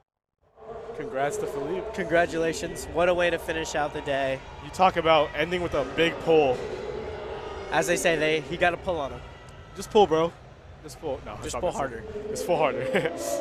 And we have Zariah still out with the pit vipers, I believe. You know, very classy. Reminds me of my track and field days. Although as a thrower, seeing the runners with their pit vipers, wishing I was a cool track and field athlete instead of just throwing a rock. But you know, I digress. Sean Cortez with a 150-kilo opener in the more froggy style stance. Very, very easy for him. Yeah. Zariah with a good grind on his second attempt. 137.5. And Zariah, Very another one of our solid longer limbs. Yeah, correct. I'm liking the all purple outfit though. Very, very classy. And let's see if we can get Kaiser. You might be more familiar with the schools based off their insignias. For those that don't know, I am Canadian. He is an operative. I am. He is from over yonder. No, I've had a great time here in the USA, especially with USA Powerlifting. I think in comparison to a lot of other federations, very, very well established. For sure. Let's see here. Very Jenna. smooth pull by Jenna. Oh, and the weight that is slips. a miss on grip. That Strength is- was definitely there, but you will notice with people who pull hook grip that grip does become an issue once it gets heavy enough. Setting that hook is very complicated because it's For sure. As you guys, as you might know, it's not so much about grip strength as it is about pressure on that thumb and creating friction. And I don't pull hook grip, but I've tried it and it's not very fun. It's at the end of the day, it's all about physics. If you let up and there's no pressure, it's all coming down. Yeah. The weight's just gonna go straight through your fingers. You got to maintain pressure the entire Colby time. there, unable to get his opener. I believe some downward motion. Again, another thing with the deadlift, you pull too fast, Yeah. you're gonna get a little bit of bobbing motion. So very, very technical movement, especially when you consider how you have to hinge through the weight. Yeah, for sure. Because sometimes you're gonna surprise yourself and pull the weight up too fast, and you're going down. Very solid attempt by Elise on her third attempt. Elise. Way to finish off the day, though. Another thing with mixed grip, the reason why some athletes went straight away from it is just that asymmetry you have between your under and overhand. And it's obviously very difficult, as you saw there with Elise's pull, and Austin hits a very easy opener. The deadlift is honestly one of those very impressive lifts where you can see so much weight being moved. For sure. And honestly, I think the deadlift is it's that lift for powerlifting, Yeah. You walk in the gym, you see somebody deadlifting, they're probably dabbled sure. a little bit in the art. And especially once you get into that deadlift, especially at a meet, to be honest, Yeah. that's when people this is the fourth quarter of powerlifting. This is when people start getting ready to start watching, because fireworks just start happening. Very beautiful comparison, Appreciate Kaiser. it. This is the final. This is where you see some of the biggest lifts, and then this is where you're going to see who's going to get crowned as the winner. Exactly. Listen, a lot of these lifters. Here we have Paige She's going with for her 10-kilo jump.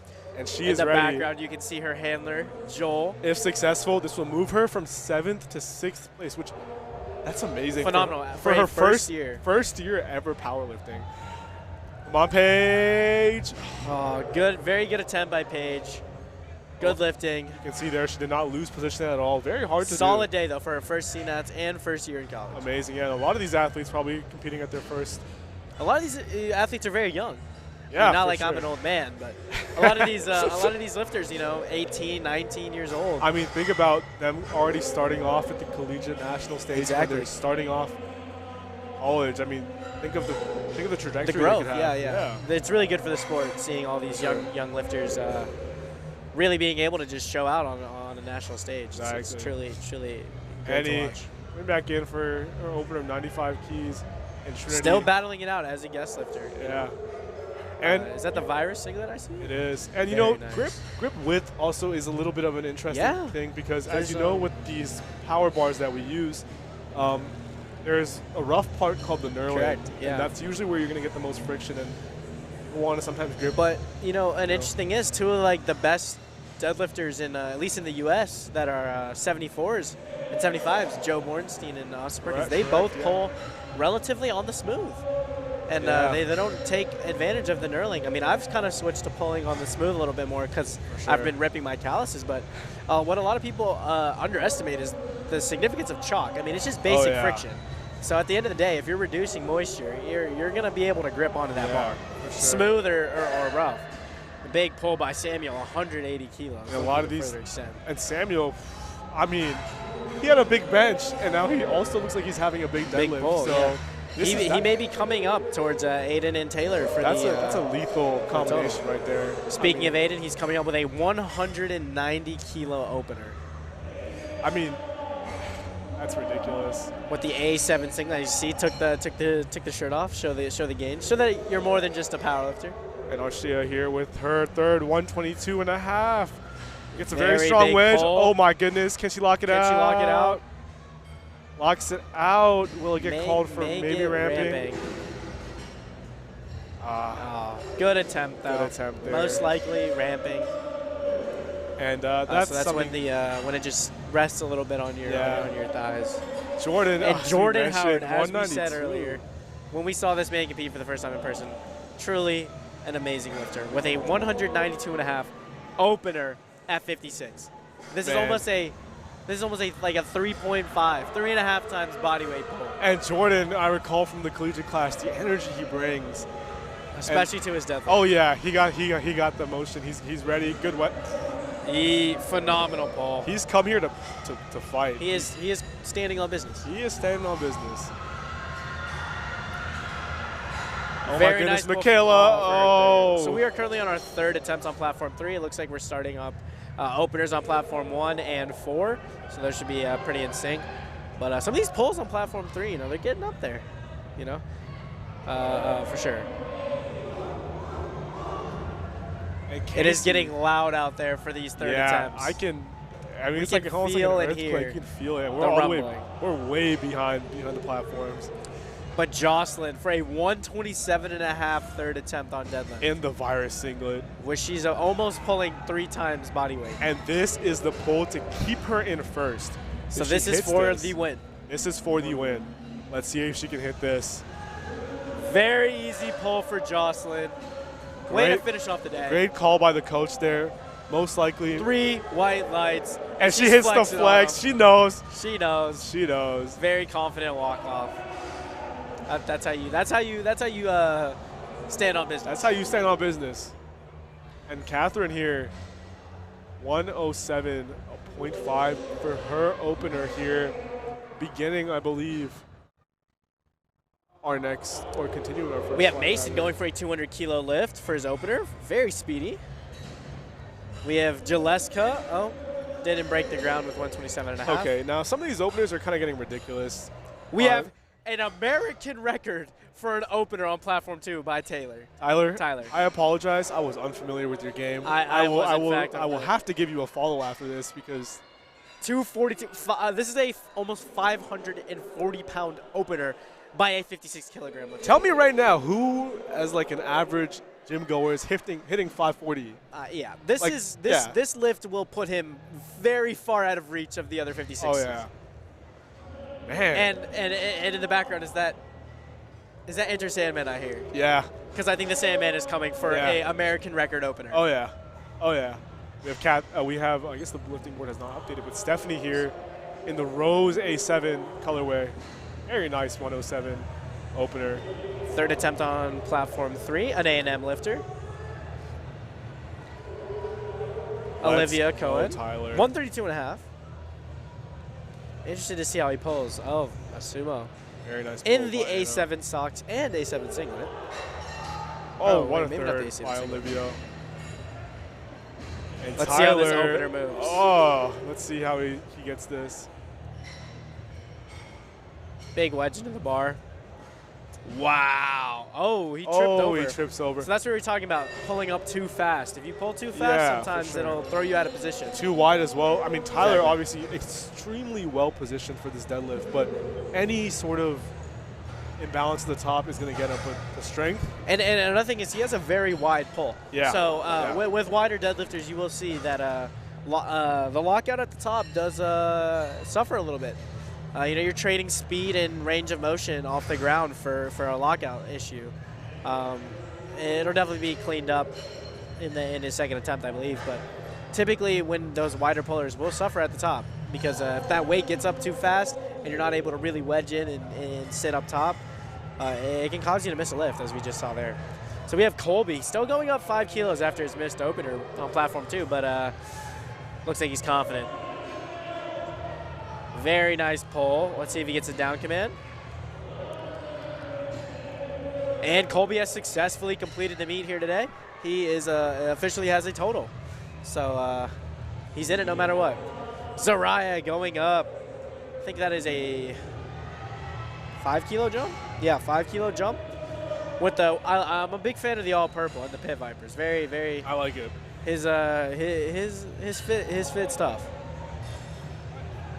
Big pull. Zariah. And there you see that baby powder just helping. Eliminate friction. And Lock it looks out. like unable to I get do that. not think there was a lockout there, but regardless, a great attempt. He did get a total on the day and phenomenal lifting. And Jasmine here getting ready for 115 as her opener on platform. So openers are starting on platform 4.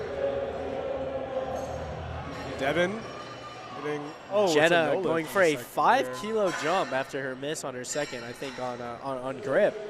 So Third here for Jenna, one for 155.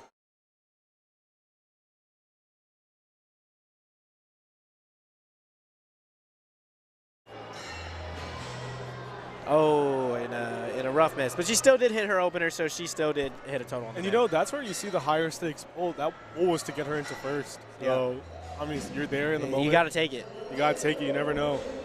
And this is where you sort of consider the effect that just adrenaline has on you as a lifter. Like sometimes, if all the stars align and you're all pumped up and the caffeine is hitting, or no caffeine, if That's the route you take. that's the route you take, that moment is yours. And you never know what's there on the day. All right, so we're done with pulls on platform 3 for that flight. So we have moved into the second flight, flight B. On platform 3, we have Vincent opening. San Jose State. We have two Midland lifters on 2 and 4, Alexis and Austin. Wow, that's Good that's pull by easy Austin. one. 170 keys. Very, very impressive. A lot of our lifters out here in the new Avenkis powerlifting shoe.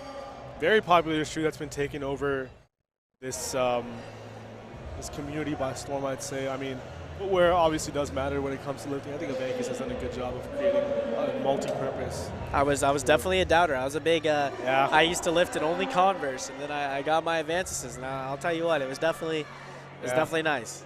It's like when you upgrade. Nothing wrong on Converses or other shoes too. You see a lot of lifters using them. I mean, Vans. I mean, as we see Alexis on platform 4 in Same Converse thing. with a phenomenal Showing. 125-pound opener.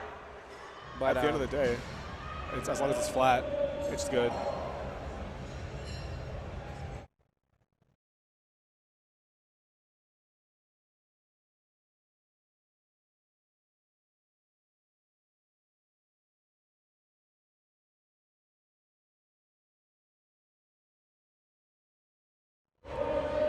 And as we see here, so a lot of these lifters, I believe, will be fighting for placement later on. And, you know, for example, we saw earlier on, Jenna was trying to secure that first place. for the win, correct. And Kaiser, as he explained earlier, there are some rule changes with deadlift that you can do, or temp changes rather. So we'll be seeing here, especially in platform 2, for example, You saw Sam take the lead on bench, and now Tyler trying to make up for that on deadlift. Especially with him missing his opener, kind of spices things up. So yeah, it definitely looks like if Tyler needs to secure a deadlift in order to remain as the top 56, because right now it's looking like a battle between Aiden and Samuel for the first place spot right now. For sure. I mean, the totals, forecasted totals can only tell you so much. Yeah. A lot of it goes up to execution. So let's see how our lifters battle it out right here. I know a lot of, especially with the advent of social media and powerlifting, a lot of these lifters have been forming some really friendly rivalries in preparation for this competition. You know, as we like to call them, some ops, the opposition. Yeah. No, definitely. That's like the great thing about social media and powerlifting now is you know most of these people you're going to be competing against in some way before you even get here. So, you know, a lot of these lifters, you know, they may or may not have talked to each other before even coming here on social media or in person at other meets, other national level meets. I mean, taking a look here on platform 1, Annie here taking 105 for her second attempt. And again, I mean, platform 1, flight A even, a lot of these lifters are within striking distance of each other. We're probably going to see some changes on the third. Some changes. I think Anjali and Kendra are both very neck and neck in terms of subtotal. And their attempts look similar as well. So let's try to keep up with those and see exactly how that battle turns out.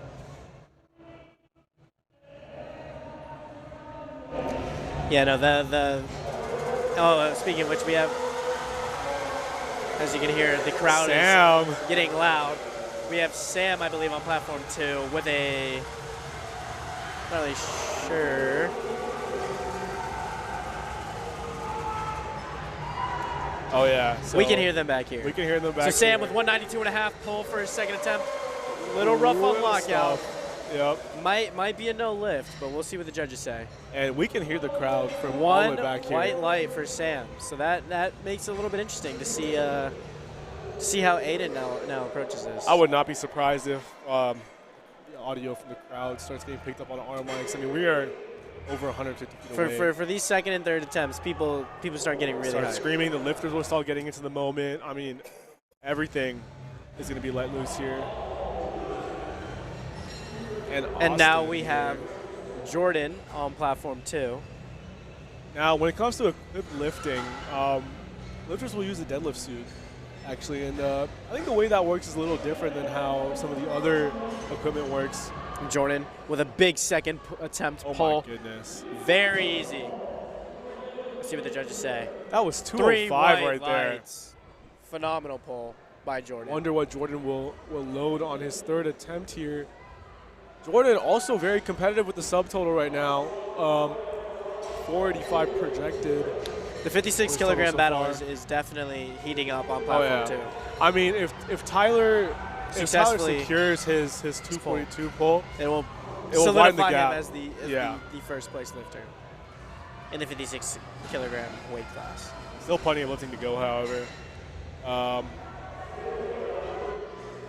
And correct me if I'm wrong, I think some of these equipped lifters might be deadlifting raw, potentially. I know we've seen before a lot of deadlifters equipped lifting prefer to lift raw because they don't move as much. So a lot of equipped lifters may or may not even be fully completing equipped. Some of them may only have qualified as equipped and will probably only squat equipped, but they will bench and deadlift raw. For sure, for sure. They merely did the equipped for qualifying purposes, or they just don't enjoy the deadlifter bench. For example, there's a lot of lifters that, you know, if a team is trying to fill out the spots they have on their roster, they'll send individuals in the equipped slot. Aiden with 210 on the bar to further extend. 210, pushing closer to that 500-pound mark, conventional too. Aiden also out there competing for that spot to win the 56 kilos. Very good pull for him. Maybe slight downward motion. We'll see what the judges say. Casey with one of our more narrow sumo deadlifts. It is a no lift for Aiden. 115 for Casey.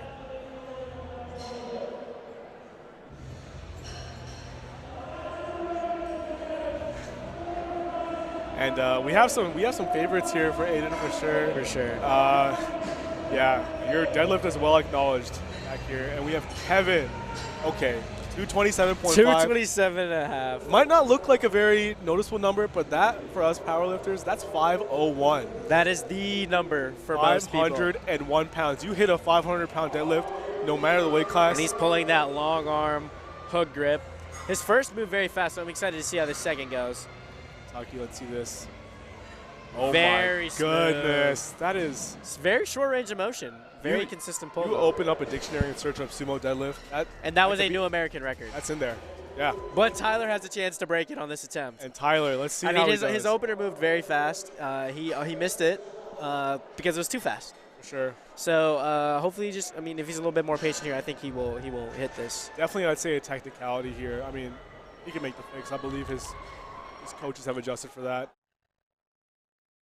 And this will launch him significantly into first place. Eric walking out for 210 here on platform. So retaking 242.5, which is very smart. Tyler, some of the longest arms I've seen probably out of our entire flight or session here, honestly. Big wedge in the bar. Oh. Same incident. Looks like he may have swung his momentum back too far. Now it's starting to get a little... Now it's intense. Now it's intense. This opens up the door for our other 56 kilo lifters. Yeah. I think the next two up are Aiden, and then we have Samuel fighting for that For sure, yeah. current Double check that real first quick. place spot.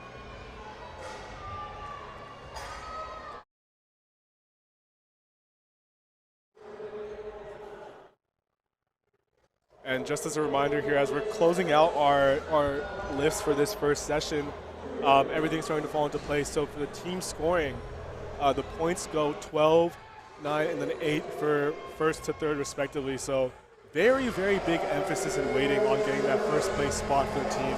You know, Not only for yourself, but for your overall exactly, yeah. So I think it's a really great structure, really incentivizes athletes to go, push for that spot if it's possible. And as Kaiser said, that it's wide open now. The onus is on Tyler to really hit that third deadlift and secure the win. So the pressure's on. Pressure's on. For sure. Oh my goodness, 250 on Yeah. platform 3. Yeah, for an opener. Casual opener. Casual opener. Or We'll let's see if how he comes out with a deadlift soon or not. I know he is competing equipped, but we will see. It looks like he is, it looks like the screen may not have It's Vincent right now. yeah. Taking his second. What a deadlift. grind by Abigail on platform 1. For What her a good second attempt, lockout. 122.5. Let's see what the for Mai. And 3 highlights for her. Very nice.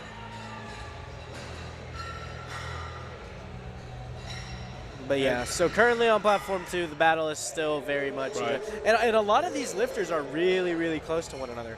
We're on our third attempt right here for Sean Cortez with 175. But the 56 battle on platform 2 is very, it's very neck and neck. A lot of these lifters are totaling over 160 kilos. Yeah, I mean, so for a lot of these lifters, even though their placement might seem relatively like, All right, I mean like 340 kilos. relatively lower, I mean, you gotta look at the totals. A lot of these totals are within 5, 7.5 kilos, and like honestly, that's where the variation. That's almost chance, pretty much on the day of. So. Yeah, a lot of these lifters are essentially pulling their subtotals currently. Exactly, yeah. Which puts into perspective how big pulls are for these lighter lifters. Now Austin for Midland. With a 175 pull. If he hits this, he will break from the top 5 into 4th place. Big, significant pull here. Oh, and he just misses it. Yeah, let's think about deadlift. Deadlift is very finicky. You get it past your knees, and then that's where a lot can happen. The lockout on the sumo is supposed to be the easiest part, but it can definitely suffer. Yeah, I would know. No, it all comes with your own your body and how you pull. So a lot of these lifters have been doing very well so far with execution. Kendra, very easy 140.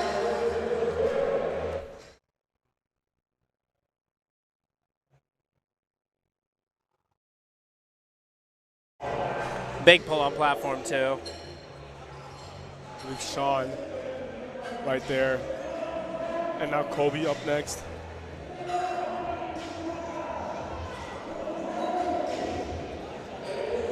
And we are approaching the end of platform 2 here. And So a lot of people are pulling to make the top 10 right now on platform 2. now, this is where we're starting to see some of that trickery. Change, yeah. We have Some people are Kevin with missing. 243 in currently as his third attempt. Now keep in mind, this is where Kaiser said, you know, you can move those thirds around based on your opponent. So it's very possible he's taking this just to see if Tyler can hit that, and if not, make up ground. Very big pull by Kobe. Oh my. Oh. That was almost a 22.5 kilo jump. That's an insane jump at and that he body almost weight. hit. That would have moved him into 7th close. place. So this is for Shalin on platform 2 to move into 7th place. He has loaded 182. No, he has. I'm not sure what he has loaded. He has loaded 182.5. So this is a 10 kilo jump. This is to move him into 7th place. So there's a brief battle for 7th. And Anastasia here getting ready, I believe, for her. What a grind on She's trying to platform hit it. 2. Way to lock it out. Way to lock it out. Amazing. In the classic SBD singlet. And Very he's nice. ecstatic. He's fired up. That's how you finish off a meet. And Amy here for 100 square kilos.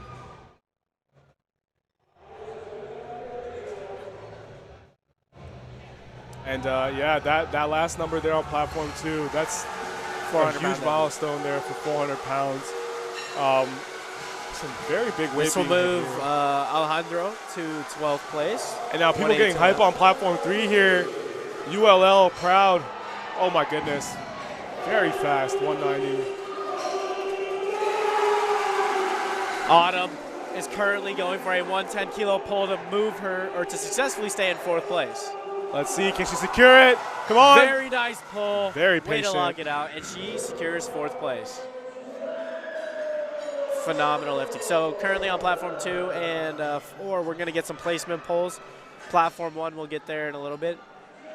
This pull is for Samuel to move into 1st place. From 3rd to He 1st. has loaded 195 kilos. Now, I'm looking at a lot of these next few deadlifts, and there's still a lot of pulling to go, but this is big because He will podium, regardless podium, of yeah. the but based on the placings, I mean, Tyler misses his, and Kevin also misses his. Or rather, he'll still beat Kevin with this projected pull. So So this is a very big pull for Samuel right on now. the line here, can A&M, Texas A&M here secure these 12 So he missed his crucial previous pull, points? but he has gone up 2.5 kilos. He's getting ready. Come on, lock it out. Lock it out. Oh my goodness. If that is a good lockout, that will solidify. Yes, Boom, white lights, and he is boom, pulled. let's go. So that has moved Samuel into 1st place And for now the 56 kilo lifter. It is up to Tyler and Kevin. So this how poll this is plays for out. Trinity to move into 7th place. So go up 2 places from 9th. And Annie here. So unable Anna, to get it. Anna on platform 4. This will keep her in 2nd place. Unfortunately, because Annie right now is, she would have gotten 1st on that. She's not been a guest lifter, but at least she still gets to say that she had the highest total. So Very smooth pull from Trinity to move him into 7th place. now on to our next pull here on So platform no 2. advancing pulls on platform 4 yet. Just to maintain positioning. And here we have Emma walking out for 117.5.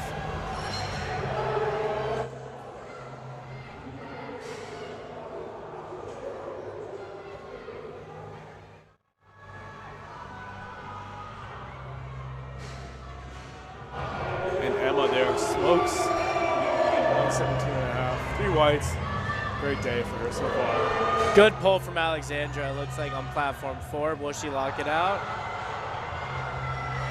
See what the judges say, but that should keep her in 5th place. No lift on platform 4. Now this is a big pull on platform 2 for Aiden to move into first place and overtake Samuel. 210. So this will successfully move him from second into first place. Retaking 2:10 for an Retaking American it collegiate for record. the record. Oh yeah, He's getting hype. He's getting into it. He is getting dialed in for this pull. You know, whatever it takes.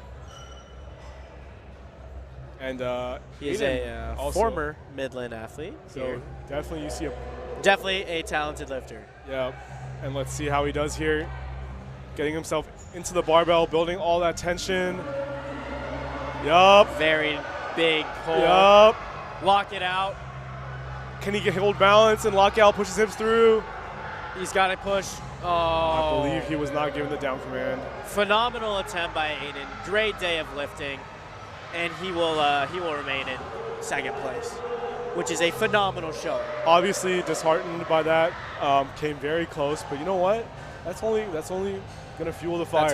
That's why you compete. Yeah. He'll definitely be back stronger and better than ever. Jordan coming for Jordan to come third in place. to secure his third place positioning. Very solid. Man, I don't really recall hearing about Jordan last year in the Georgia powerlifting scene. So for him to just Place top 3 Place at top CNETs three at in a CNETs. very competitive 56 kilogram weight class.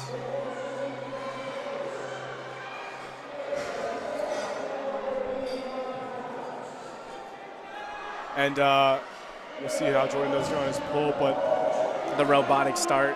let's see how he does. Very Yes. good pull. Will he get the down command? And is he gonna get it? 3 Yes. highlights. Yes. Now this is the big pull for Tyler. Tyler needs to hit this lift in order to secure not only first place, but I believe to also ensure that his American squat record stands. Exactly, because bombing out in a meet will nullify Any records. your total. So this is a very high pressure moment. Not only is this a collegiate record, this is for his American record. Exactly. To launch him into first place and to secure him the win in the 56 kilogram lift. This is the moment that you wait Exactly. for as powerlifter.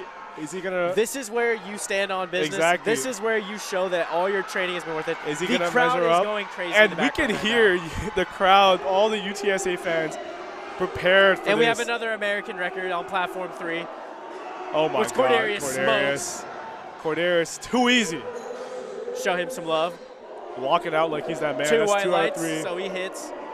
And Tyler with the pull to decide it all for the 56 kilogram weight class.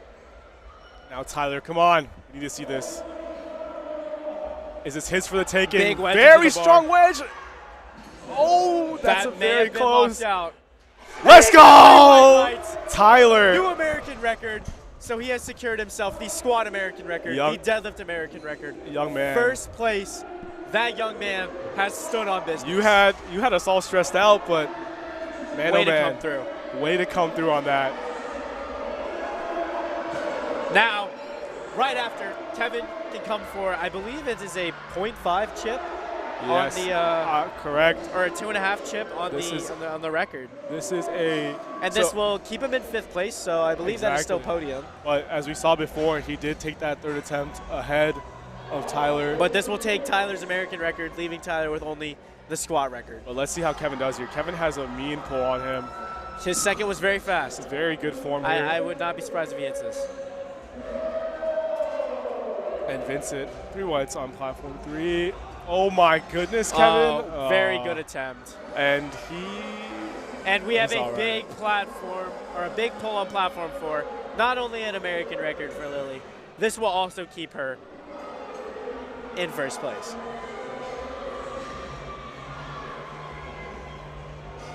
And Abigail getting 2 out of 3 whites. Good lift for her on her third deadlift. Great day for her so far. So now, as you can see on platform 2, just some upcoming regional meets for those of you who maybe want to see yourselves here on the national platform next year. So we have the Central and Midwest Regional Championships in Appleton. We have the Southwest Regional Champions in Las Vegas, the Northeast Regional Champions in Portland, the Southeast Regional Championships here in Norcross, Georgia. Big one. The Northwest Regional Champions in Puyallup, and then the Mid-Atlantic Regional Championship. So a lot of these happening on the same weekend, as you can see. those the Las Vegas, Portland, and Norcross meets. So Correct. a lot of upcoming exciting meets for those of you who you know, this may be fired up your desire to want to compete, or you want to be able to see yourself here. Now, next year. regional level meets are the second highest level of meets in comparison to national level meets, and this year, Correct. obviously, an added level of incentive if you place, I believe, top 3 or You get a handicap to qualify for nationals. I'm not sure about the exact details, but there is a handicap associated for those who win their weight class. So obviously, a very high level competition. And this is what we're looking at for the upcoming session. We have the men's raw 60 kilo, which my fellow announcer here, UV, is going to go have to handle. So y'all will see him in the background there. We have the women's 56 coming up, and then the women's 56 as well. 60 we got some even bigger. And thank you everybody who watched today on Platform 2. Sure. Some great lifting, a great 56 kilo lifter battle, and have a great rest of the day, or I hope you guys tune in to the upcoming Battle of the 60s. And I'm sure all of our athletes, as people who have come before, we really do appreciate all of you for watching. Thank you very much. They'll definitely be very grateful for you tuning in and watching. And if you want to watch some even more lifting coming, we still have 3 days left. So tune in to see the best of the phenomenal level lifting, just like what you saw today. For sure. And Lawson gets 3 there, I believe, 3 white